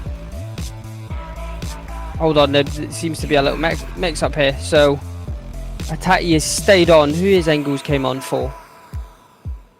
How are we looking in the Formula 1 as well at the minute, Cryptic? Is Norris running away with it. Norris is opened up a nice gap at the front. Obviously, he's got his championship rival and teammate behind him, but he's got a good almost 6-second lead out in front. Where It's does all Max gonna find himself? Max has come up massively. He's sitting in 4th right now, but he's pitted twice, whereas everyone in front of him hasn't pitted yet. So it's all going to come down to strategy, and if weather plays an effect in the race, I think this one to see what team gets the better strategy and what team is going to win this race. Back to pick. So you think Celtic just showing their strength now and giving people? Yeah, I think they've kind of so Nygren's shifted out right. They've took off Taneki for Engels. Nygren's shifted out right. Dyson's through the middle with Yang through the left, so they're just getting a bit of minutes than everybody now, but Engels has come on and had an immediate impact, and Ralston has picked up a ball going through. There's a touch, but is the ref going to give it? The ref hasn't give it, but there is a penalty claim. I'll get back to you on it when I see more on it, but I believe there's a penalty claim here. Just a kick-off underway in the second half here, as Liverpool have started with a bit more aggression, trying to make passes through the lines. Man City pressing really well. I touched on it before, the work that Cherky and Foden are doing off the ball. Not something that's normally put into their game, but... Yeah, I totally agree with that, Joe. Max is just one safety car or even some rain away from being right in for this win here, or a chance to win. A bit more of an update on the penalty claim. It is a dive from Anthony Ralston. He came into the box, he's looking for the contact that doesn't come, and he just fumbles to the floor. It is a clear dive, correct call by the referee, no contact there, no penalty. Man City sitting in a 4-4-2 here as they try and defend well, and they do. They've robbed the ball, and now they're trying to play through the phases. Szoboszlai steps in and makes a professional tackle. Surprised he's not going in the book for this, but the ball, every time Man City get the ball, they just look for Doku, and now he's just driving at Bradley again. Ball's gonna crow across Doku. He just needs to throw himself at it, and he gets on the end. He doesn't, and I'm unsure what Andy Robertson's doing now. But Gravenberch is driving forward. Bertz makes his first pass of the game. Mo Salah's going to be running at Nico Ryder now, who's done a really good job against Salah. Salah just throws it into the back post and it's defended well. Celtic game fizzling out now. Celtic just controlling it. Yeah, Celtic just controlling it. They still look quite good on the attack. Nygren and Engels giving a little bit more energy to the attack. It's getting a little bit scrappy with the tackles and that. It's just because tired players late in the game. But still 2-0 to Celtic with 8 minutes left to play. Remember, guys, you're currently watching The Sporting Voice, provided by Fidan Game Zone. I'm Don Okada. We're joined by Pixel and Cryptic today. We're covering all the sport that's live. Make sure you hit the follow button on TikTok, Twitch, YouTube. All the support's appreciated. We've got a corner to Liverpool here.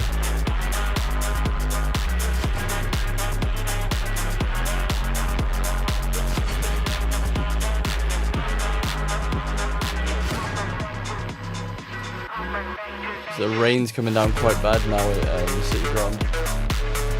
Sorry, not City Ground, City Stadium. Ball's going to get thrown in.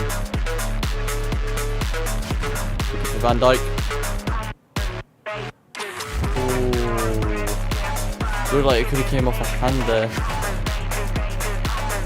Just watching it back. There's a lot of pushing, a lot of pulling. It is where it is slippy. Kanate pushes.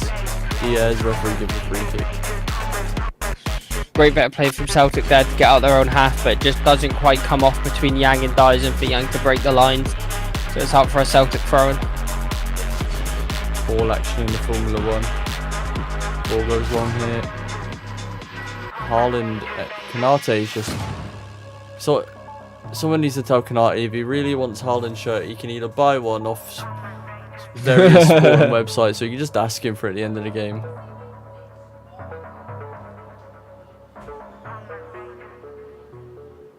Bernardo Silva playing for the ranks here. Come on. Nice, Nunes. Good ball over the top by Killy here. He's tussling with Austin Trusty. Trusty manages to do great defending. It's a corner to Killy. He's going to be on the ball again. Haaland's trying to link well. He's looking a bit stressed about how the game's been going the last 5 minutes.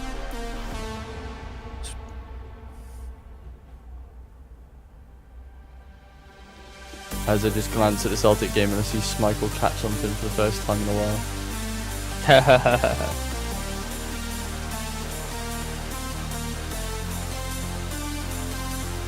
He's playing out for the back. Schober's lying it right back now.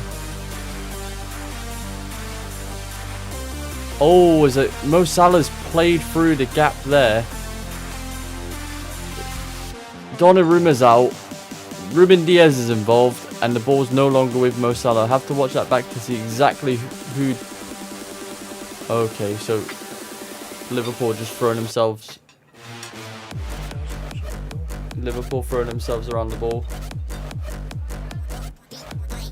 Ball's played into Salah here. Ruben Diaz. Oh, Dyson goes through. Dyson shoots. Dyson scores. A lovely goal from Dyson Mieda. Right after Pixel was slagging him off all day, he's popped up and does what he does best, gets a goal. I was just watching Gravenberch fall around the floor there and get a free kick, and now the ball's going to be whipped in.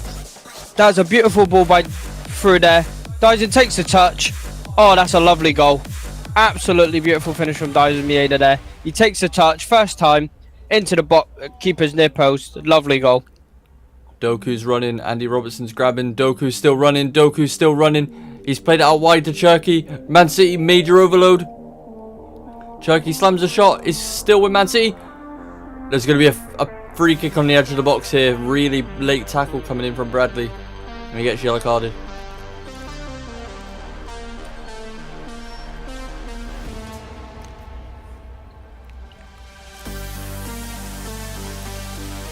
The rain is teaming it down in the City-Liverpool game.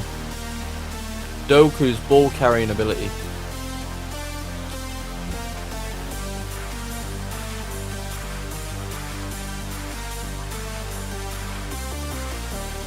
Erling Haaland screaming at Cherki there as if to say, I want the ball. Wonder who's going to line up to take this. You'd imagine it'd be Bernardo Silva. Cherki's an option.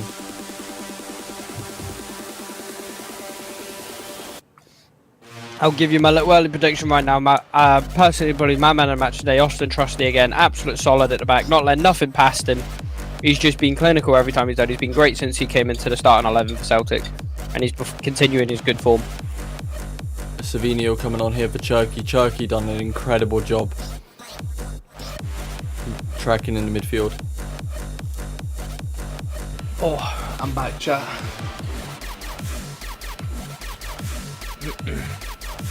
It's going to be an interesting one to see what happens here now that Norris has done his stop.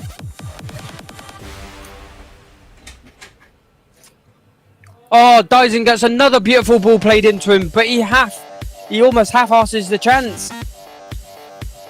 So Savinio won for Cherki here in the game. 52 minutes gone. Free kick. What is wrong with Dyson, man? If he's like... It's going to be... Dyson should have had 4 this game. Phil Foden, 25 yards out.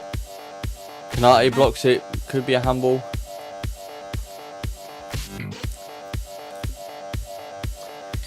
Fully wasted opportunity there by Dyson.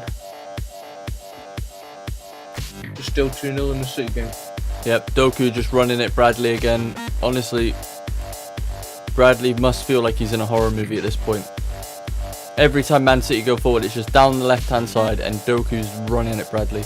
Bradley's had a tough week. He had to deal with Mbappe and Vinny and Jude for Real Madrid midweek, and then he has to deal with Doku today. He's had a tough week. He managed to do alright against them, though. Done very well against them. Savinio finds himself into the box, trying to find Haaland. Van Dijk deals with it, so it's going to be a corner. Foden's going to play it in.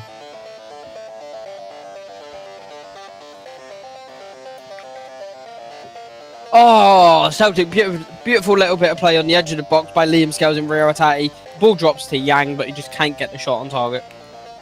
Sonoda messed up his time penalty. What happened? Jock, I missed it while I was grabbing food. In terms of Liam Scales, do you think he fits the Celtic player developing model now, and he could be looking at potentially moving for a huge fee? The crazy thing is, I think Liam Scales, I don't think his eyes would be turned by a huge fee. I think Liam back to Scales, Doku. Sorry, back to Doku. With massive chance. This guy just runs past everybody. Go back to Scales. I don't think Liam Scales' head would be turned by a move. I genuinely think Liam Scales wants the armband. I just look at this game today. Van Dijk's getting old, and Liverpool could need a centre back. He's not that good. He's a good centre half, but I do not believe he is that good. He's not at that level. No. He's nowhere near that level. I don't know. I think Liam Scales wants the armband. I think he wants to be captain of Celtic. I think that's what his end goal is. That's what he wants. Just to give you a difference of opinion, Van Dijk was once at that level. Yeah, but there's a different level of no. Liam Scales will either be at Celtic for a good while, or he'll move for pittance. Kalia probing here. The ball goes into the box. It's cleared out by Callum McGregor. Liverpool going to the bench now. Andy Robertson's game's done. Kirkez is coming on. And the guy I'm surprised it didn't start, Gakpo's coming on. Ekatike coming on. Ekatike for Gakpo. Any sign of Chiesa yet? Nope.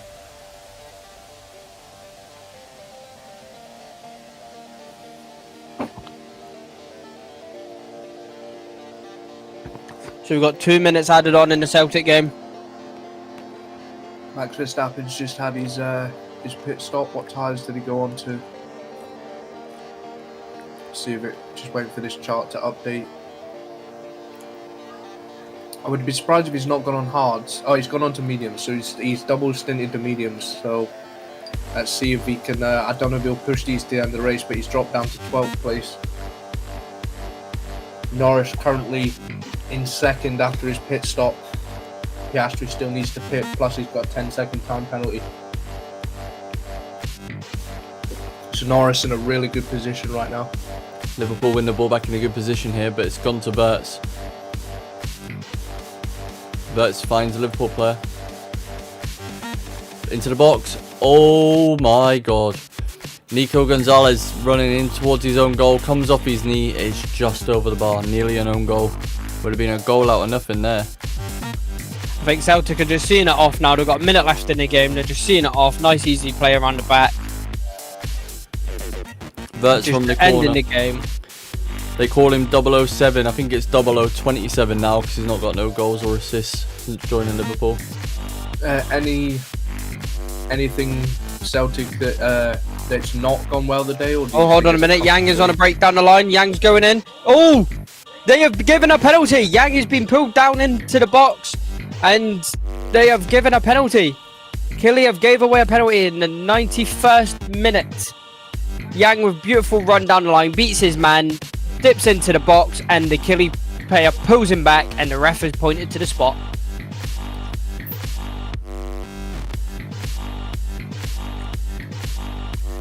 I imagine Engels will take this one.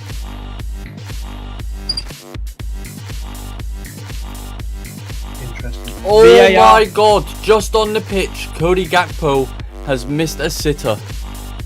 VAR are checking this penalty. The ball goes wide to Salah. He's actually gone onto his right foot. No, he plays it in for Bradley across the box. Gakpo runs off the... Oh my god, this is a sitter. He runs off the fullback. He hits it towards goal and it's over the bar. Donnarumma wouldn't have stood a chance if he kept it down. Arnie Engels has put the ball on the spot. It's all confirmed that it's a penalty.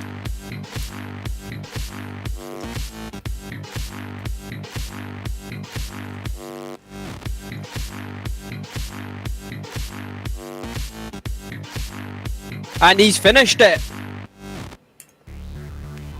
Pengels strikes again. Good job, son. Absolutely beautiful finish by Arnie Engels there. into the bottom corner. Liverpool coming into this game a bit, but they thought they had a corner. It's offside.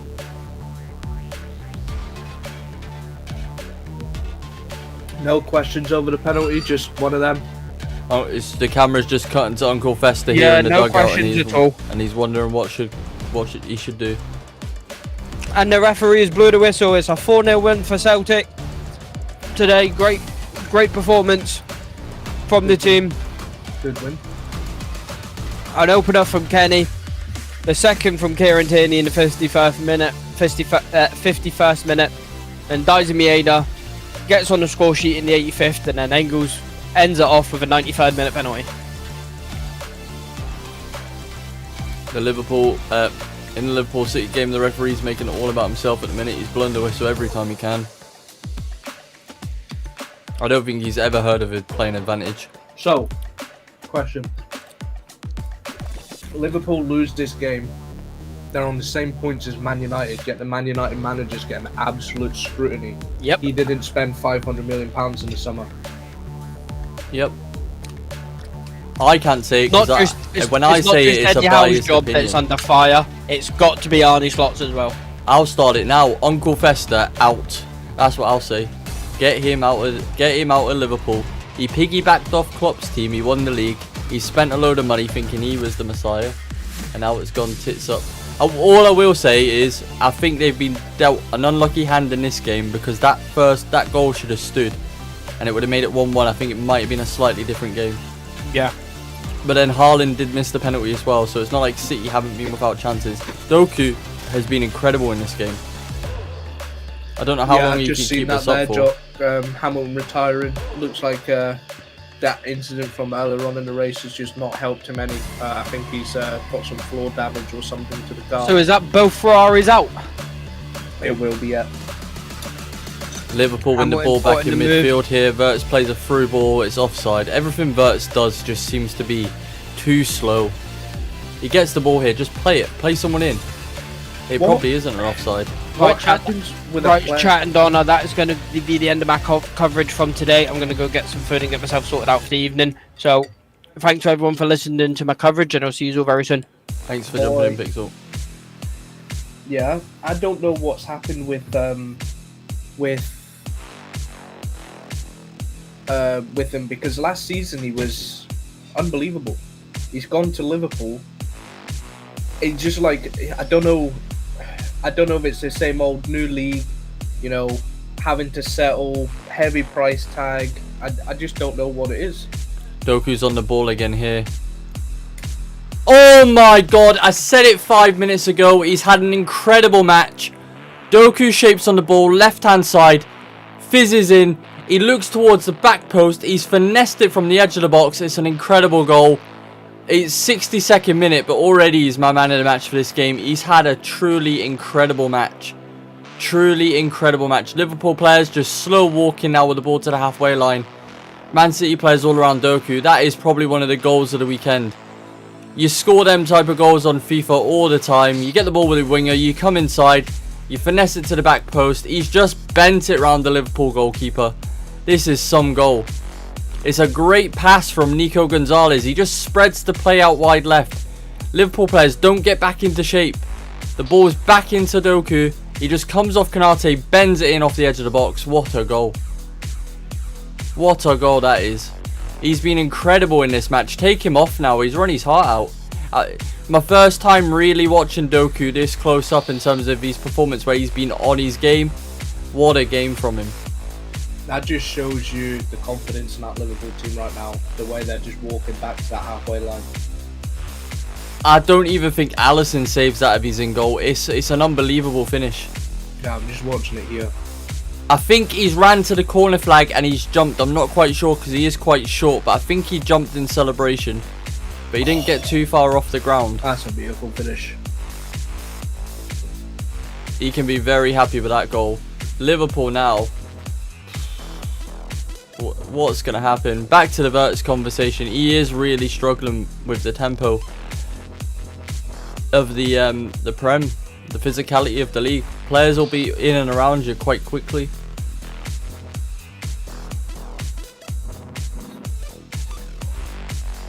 Gravenberch has been robbed now. Man City just got to say, Man City midfield today. Bernardo Silva, Foden, Doku, was it Cherki in the first half? Their work rate off the ball.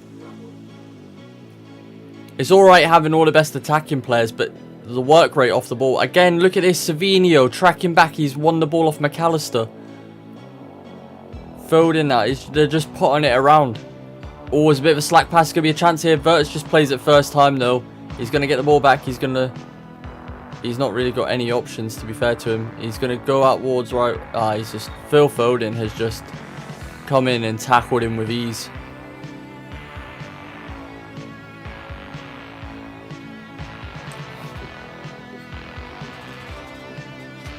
There's 19 laps left in the race. Norris still in the lead. It's looking pretty comfortable for him out there, unless something crazy happens in the race that allows one of his competitors back into it. But he's cruising out there at the minute, and nearly an 8-second lead on second place. So he just needs to hope his strategy works and nothing crazy happens. We will be with you till the end of the Formula 1 and the end of the football here, chat. We're going to finish about the same time. The current scoreline in this game is 3-0 Man City. Bit of controversy with the Liverpool goal. It is a big talking point. Let us know what you think. We'll be having a discussion about it on X in regards to whether we think it should have stood or not. Could the game gone a little bit different? The game is well and truly away from Liverpool now. There's a lot of players making some very negative passes. Man City player just seems to always be on top of a Liverpool player when they get the ball.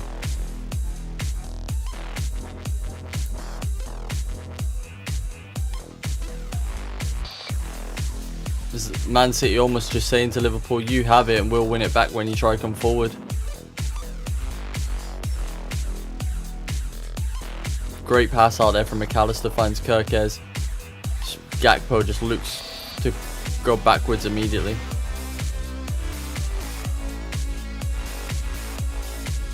Come down the right hand side. Bradley's had a torrid game. Yeah, you are right, John. Lando does need these Max to help him out a bit here. Keep Max behind him. Liverpool putting a couple of passes together, but Man City sitting in a really good shape. Even Haaland sitting into almost like a centre midfield role just to make it hard for Liverpool to break them down.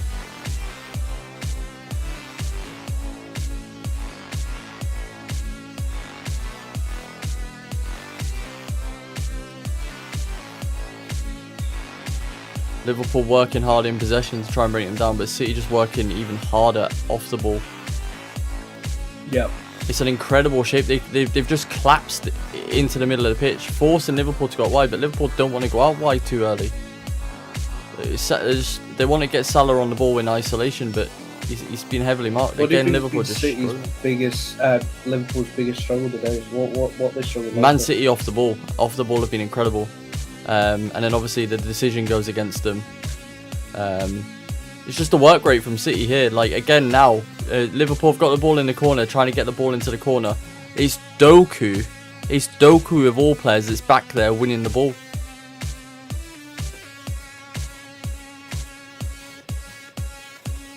It just shows you can buy all the top players you want. Unless you can get a coach who can get into players' head and get them to work hard off the ball, you ain't really got nothing.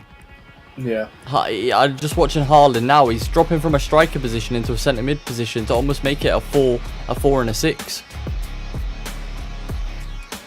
We're at the point of the race now where strategy comes into it massively. Whose tyres are going to keep? Who's got the right tyres on? Is there going to be any last, safety cars, anything like that that's going to impact the race? So it's going to be an interesting end. Just to give you an insight there, the ball was played to Salah early, exactly where you want him, but because City are defending so well in shape and they've already collapsed the pocket, 3 and 4 players can already go out there because there's no panic on being exposed in the middle of the pitch. But it's a really poor clearance here from City.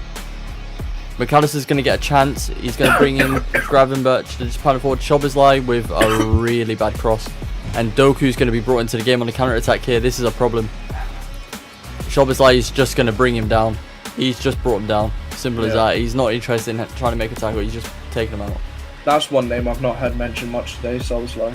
He's been chasing shadows. Every Liverpool midfielder's been chasing shadows in terms of, like, getting on the ball. Man City players worked hard. Don't get me wrong, when Liverpool got that goal, when they got the goal back, they were in the game then. And I do think the decisions had an effect. I'll reiterate my point. I don't think it should be chopped off. We're just watching Savinio drive down the side here. Cherky, before he went off, by the way, was having a phenomenal game. Just watching Savinio here absolutely terrorise McAllister. Gakpo comes back to help out.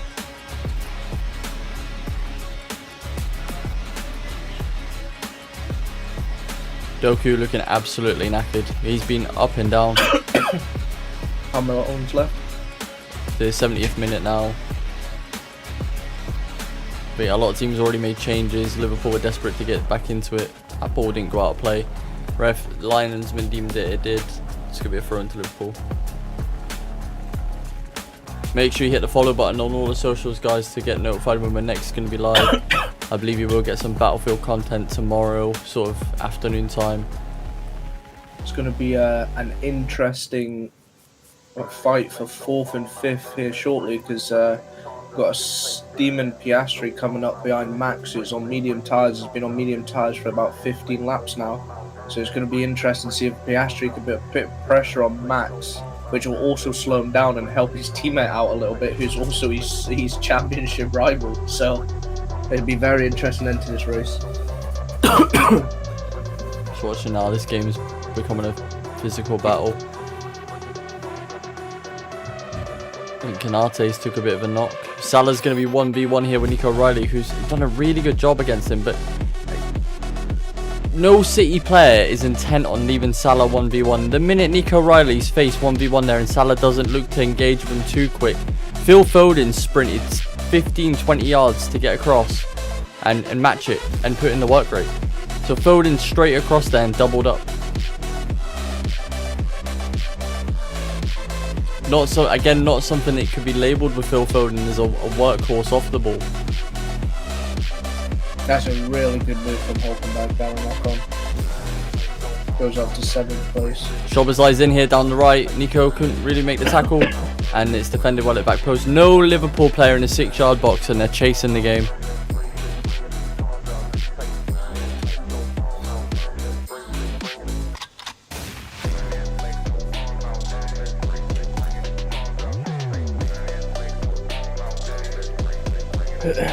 I haven't really kept up with the Formula 1 much this year, but Jock, if you're still here, what's the situation at Mercedes right now? Is Antonelli outshining Russell, or is it just been a bit of here, there and everywhere? What's going on there?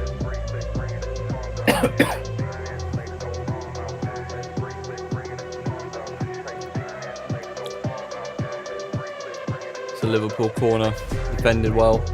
Szoboszlai just hooks it back in. Defended well again from Man City. It's offside.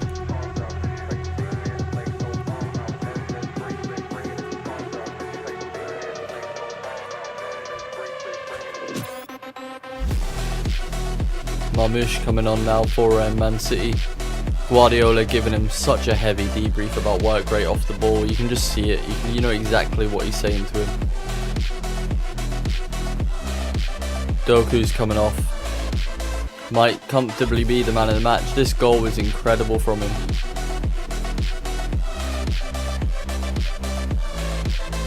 Gvardiol's hands go straight on top of his head as he watches the ball bend into the back of the net. It just tells you Guardiola hugging him at the side of the pitch here. What a performance from Doku. Marmoush on now to try to do the same job. That's fair. That's understandable, Jock. Yeah.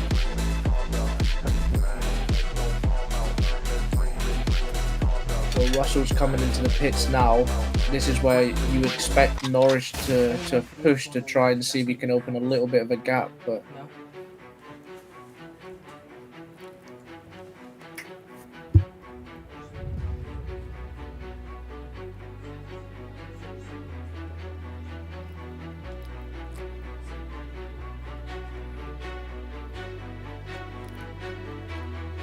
City are playing through. Haaland's on the ball here off the edge of the box. Marmoush is gonna.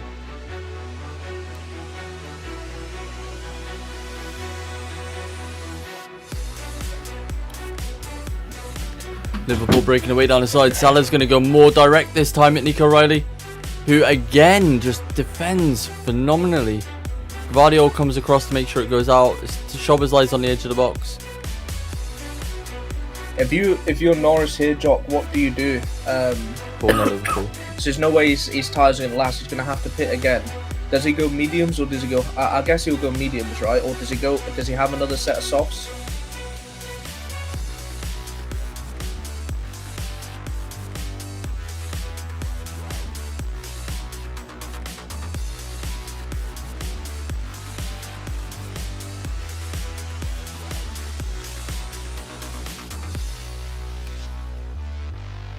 That's a lovely move from him in there. Lovely move from the young driver. Salah whips in a corner. It's defended well, but Liverpool still have the ball. They no longer have the ball because it's incredible work rate. Savinio's shirt has been ripped.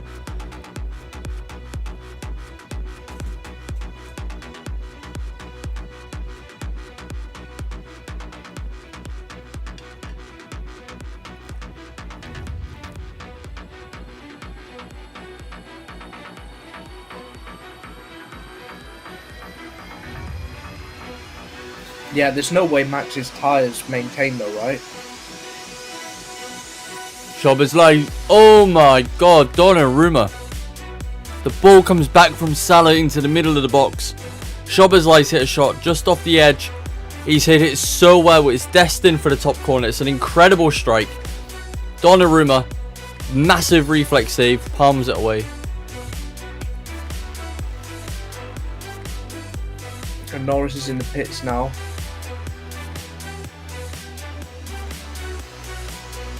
Going to come out behind his teammate Piastri. So this will be this is going to be a very interesting end to this race. Donnarumma makes another incredible stop. Salah's there again. Blocks. Oh, it's an offside. Gotta say, one thing that can be labelled against Guardiola over his time as a manager is how well his teams attack. But the one thing that stood out for me today is just how good City have been off the ball. Looks like, if I'm not wrong, Norris has gone with mediums. Big talking point though, chat. Get your thoughts in though, because I do think, as much as I'm not a big Liverpool fan, I do think that goal should have stood. In my opinion, there's no way that can be chopped off. I know they ain't getting lines out to say, oh, Robertson's directly in front of the goalkeeper. No one's telling me that Andy Robertson affects Donnarumma there. It's crazy. It's a crazy decision.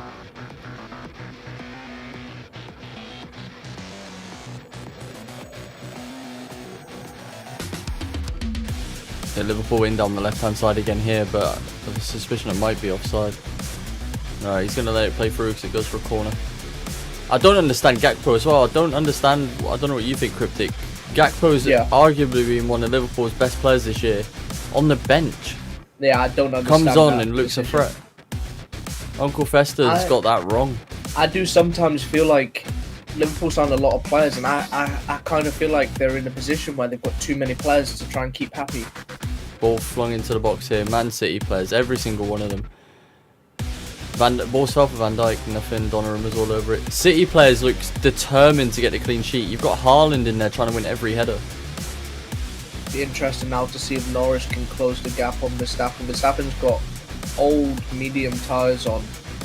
You would imagine they're not going to they're not going to keep their pace up for another 20 laps. So you would imagine Norris is on fresh mediums is going to eat up that time.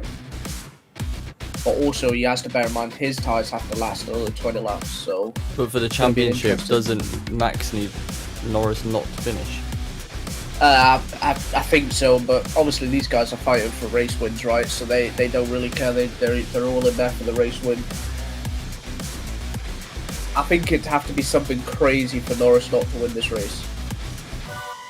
The match stats showing possession a bit even, but you look at this last, since the third goal went in, it's been attack versus defense. There's a chance here. He's gonna put the ball into the. No, he's not gonna put the ball into it. It's just wide. But I think the City players are gonna look for an offside. It's Salah. The ball breaks through off a second ball. you'd expect Salah to normally score, give him a chance. Just watching it, Donnarumma plays it long. Kirkez just slams the header. Salah's onside, so he should really score. I think Donnarumma's size just forces him to go past the post. A bit of a pull on the back from the defender. Yeah, Salah probably should do better there. He's looking old now, Salah. Yeah, I do think Salah's best years are behind him. I do agree with that. I think he's definitely starting to feel it a bit. I don't think he'll hit 20 goals this year. The game's had a bit of a story to it in terms of controversy. Liverpool fans are going to go on about that chopped off goal all day long that would have made it 1-1. But take nothing away from Doku. Oh, did Donnarumma keep that in there? That's incredible if he has. Doku today, relentless.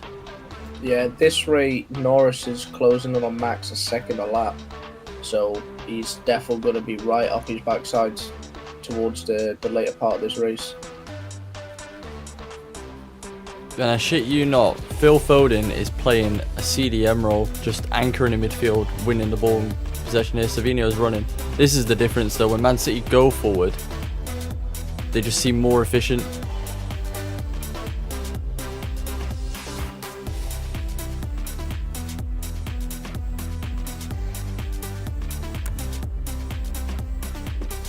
There's a bloody lovely DRS train going on in the middle of the race here. It's like 5 or 6 cars all just trading each other. Norris is eating that time on Max. Shobber's guy's gonna look to put in Salah down the right. I think he's ignored it for a while. Now Salah's gonna. Oh. That just sums Liverpool's game up here. Max is coming in, and it looks like he's going on soft tyres. This is going to be an interesting end to this race. Holy Jesus. Wherever he comes out, we're going to have a flying Red Bull for the next 16 laps in this race. I think he's going to come out maybe 4th. Yeah, probably 4th. And them Mercedes have got to do whatever they can to hold Max for as long as possible. The thing is, if you just ignore Arsenal for a second at the top, this is going to put a 4-point gap between the two teams who have been challenging for it the last couple of years. And in terms of the way the game's gone, the scoreline probably flatters City. I don't know. They're in again here. It probably flatters City a little bit. I think the story of the game might have been different. City are clearly the better team, but the story of the game might have been different without this long goal. These are going to be slick tyres for Max here. He's got 14.5 seconds to make up on Norris. It's not impossible, but he is going to have to eat this track up. And he's got 2 Mercedes in front of him. Man City players, a couple of them down with cramp here. They've put a lot of work in. Now we finally see Chiesa and Joe Gomez come on in the 82nd minute. Wirtz is finally coming off. Cannot tell you anything he's done well in this game at all. It's another one for the rivals of Liverpool to sort of point and prod at. He's not had a great game. £150 million they paid for him. So if it currently stands the way it's sitting right now, Norris will go 24 points ahead of his teammate Piastri in the championship. Will that be Norris' first championship? This will be Norris's first championship if he can get it, yeah. This game's really fizzling out now. Man City putting in more work rate to make sure they don't concede. Chiesa's going to be a problem though. That's going to be offside. Salah's in down the right. Riley's had a great game against him. Like I thought, it is offside. They just don't play him fast enough, and then when they do play him, there's like 3 or 4. Phil Foden was bursting a gut there again to get back across and help out the left back. Foden's work rate, I didn't actually think he had it in him. I think he's all, before this game I thought Foden was all forward thinking and everything was about being off the edge of the box, playing passes, but off the ball, press and work rate has been incredible. I think that's the difference between the two teams. Liverpool are trying to pass it forward, attack with pace. When they lose it, they look awful. As Kanate and Van Dijk are at it again. Max is flying. Going to be approaching 5 minutes left in the game. I think Liverpool fans, even though they got unlucky with that decision, I think it should have stood. There's still a lot that they're going to want from their team here. How long is left? With 5 minutes left of the 90, or well, 6 minutes. Szoboszlai being very quiet as well. He's in more of a right back position now, but surely when Bradley was getting torn a new one for most of the first half, you would look to change that. Man City work rate again. Bernardo Silva just chases every ball that comes into that middle of the pitch. Yeah. They drop it. They're going to drop now. Liverpool coming down the left. They're going to collapse into the pocket. All them flaring attacking players who people think don't work hard, just closing the gap now. Look at them. They make a 4. They close the pocket. They want it out wide. Look at them all sprint now to look to stop Salah. They make it insanely hard. Everybody working, tracking back. The defensive shape is so strong. I don't know how anybody would look to really counter-attack that unless they were playing with pace and putting the ball into the box direct. The way Liverpool are trying to play, City got them worked out. Yeah, Bernardo Silva deserves a lot of credit there from his teammates. He's covered so much distance. I think City take the game. If you ignore the scoreline, the City have played hard for the game. They've worked a lot harder for it. Yeah. Liverpool, you never know how the game might have gone after the equaliser, but it's chopped off. The refs have made a decision. VAR's stuck with the decision. That's all City now, as they just seem to be getting the luck of the referee's decision with the The fouls. fight for third place is about to happen. Man City slack there, but Szoboszlai again. I think Liverpool just trying to force something. Szoboszlai just give it straight back. Max is right on the back of George Russell for third place. Ramush is going to be offside here down the channel. I don't think Russell's going to be able to keep him behind for much longer. Not Max on them soft tyres. Man City still have the ball though. It's not being called offside direct at the moment. It is played over. The flag probably will come up now. Nico Riley's had a good game, the young kid. Another one of the City Academy coming into the team this season. He's playing up against the best winger in the league. And he's kept him quiet. Yeah. Not with the help. His teammates have helped, obviously, but he's 1v1. Okay, he's tight here. Look, probably is a foul. Referee's going to give it. But noising up Salah, that's what you've got to do to him. Don't let him have his game. It's a great spread of the ball. Gakpo, still can't understand why he didn't start. It's just the wrong side of Kirkes there.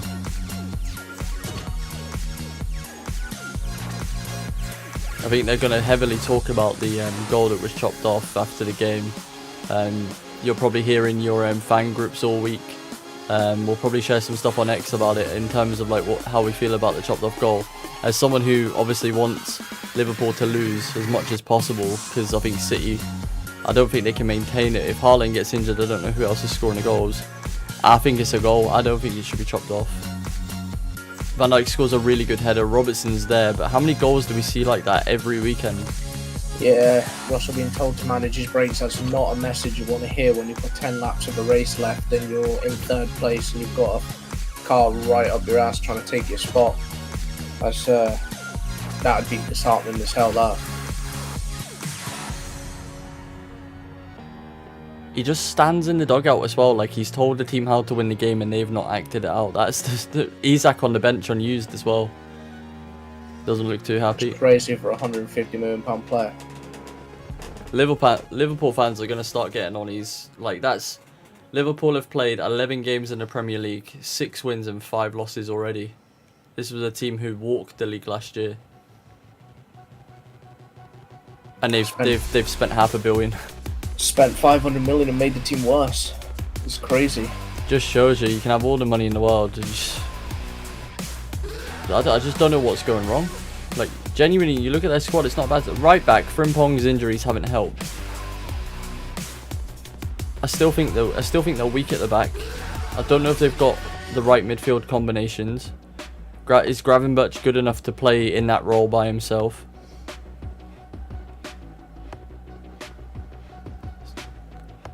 Kirkes has lost the ball here and no, it's Jones, Curtis Jones, sorry, he's lost the ball here and he's pulled Savinho down. Yellow card. Liverpool players playing like they just want to get off the pitch now. Let us know what you think, chat. Will Slot see out the season? I think they're going to give him time, which is the sort of thing Liverpool do. They're not quick to sack managers. They will to a degree, but I do think if they feel that he's not going to get Champions League football, I do feel like they'll replace him. If you just look at the history of Liverpool, though, it's not something they do quickly. They don't just sack managers quickly. Yeah. They tend to give them even Rodgers got time. They do give managers time. So it would be out of character for Liverpool for the board to just get rid of him. Unless there was major targets set for the money being spent, because Liverpool don't spend big like that often. And they did it from a position of strength as well. Like, they just won the league, then they spent it. Surely the targets were like, well, we need to go and defend that. But you're going back, Liverpool have won the league here or there a few times over the last 25 years, but you're going back a while since we've seen a Liverpool team actually physically go in, retain it. It's crazy that they spent 500 million. I'd love to know how much these sort of clubs actually have in their bank accounts. The amount they spend on. Well, I think there's a lot of Man City like are in here. Haaland's kind of overcooked the pass. They might get a fourth here, but they don't seem too interested in turning around for a shot. In terms of like the payments, they probably have spent 500 million, but I don't think all that 500 million is going to the club straight away. Do you know what I mean? I think there's going to be a lot of like installments, and we'll pay you in like 2027 sort of thing. Because there's no way Liverpool Football College got 500 million there to go and just direct send that cash, and they wouldn't do it anyway. Not with no club would do it. Not even Man City. No, you just wouldn't go and spend it if you can do it in installments and spread it across. Oh. And a lot of football agents say a lot. That was easy from Max. Finally got Norris.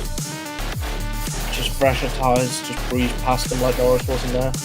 A lot of football agents will say as well that a lot of the prices that you see in the media are inflated anyway. Man City fans buzzing with this, though. 5 of them that are in the stands.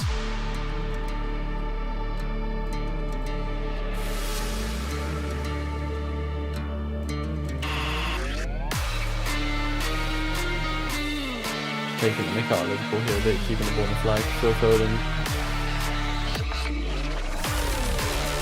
You got to remember as well in this game, it could have been forward. Goalkeeper makes a good save from the penalty. It could have been 2-1 before the Liverpool equaliser. Doku's got man of the match. I thought he would. The amount of dribbles, the amount of times he ran on the ball, just constantly driving at Bradley, constantly being a problem, and his work rate off the ball. They're showing stats there that are all stuff you do on the ball, off the ball, the amount of times you track back, shut down space. Made good tackles, was just being a pest. See Haaland doing it here, 92nd minute, and Haaland is chasing down the Liverpool left back. He's literally chased them into Liverpool's half, to City's half.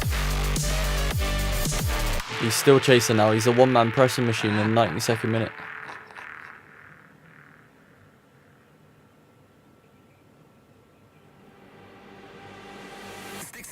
Yeah, Van Dijk can't be bothered with the game. He's just absolutely smashed one 60 yards out of play.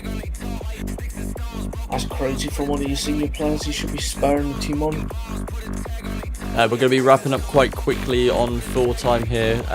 Cryptic will post a tweet in regards to how the Formula 1 finished, and just an update there, so make sure you go follow for that update.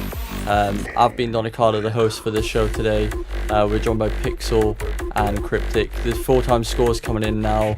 Liverpool fans will be upset with the decision for the goal, but I think they should forget about that incident and just focus on the story of the game. Man City working harder off the ball, more efficient on the ball, and they haven't really spent the money that Liverpool spent in the summer. A lot to think about for Liverpool fans. The league's wide open in terms of Arsenal and City at the top now. Chelsea backing it yesterday. Up in Scotland, Celtic scoring goals, but do they need to look deeper into what's going on with the injuries? Knudsen in the stands apparently. I didn't really see any more pictures or news regarding that. Will Martin O'Neill see out the rest of the season until they make a decision on that. Cryptic saying that Rangers putting together some results domestically. He said he's happy with that. Hearts dropping points, so there is a title race in Scotland, whether they like it or not. So we're going to wrap up the show for today. We'll be back next Saturday with a massive sports showdown for the boxing and the Scotland-Greece game.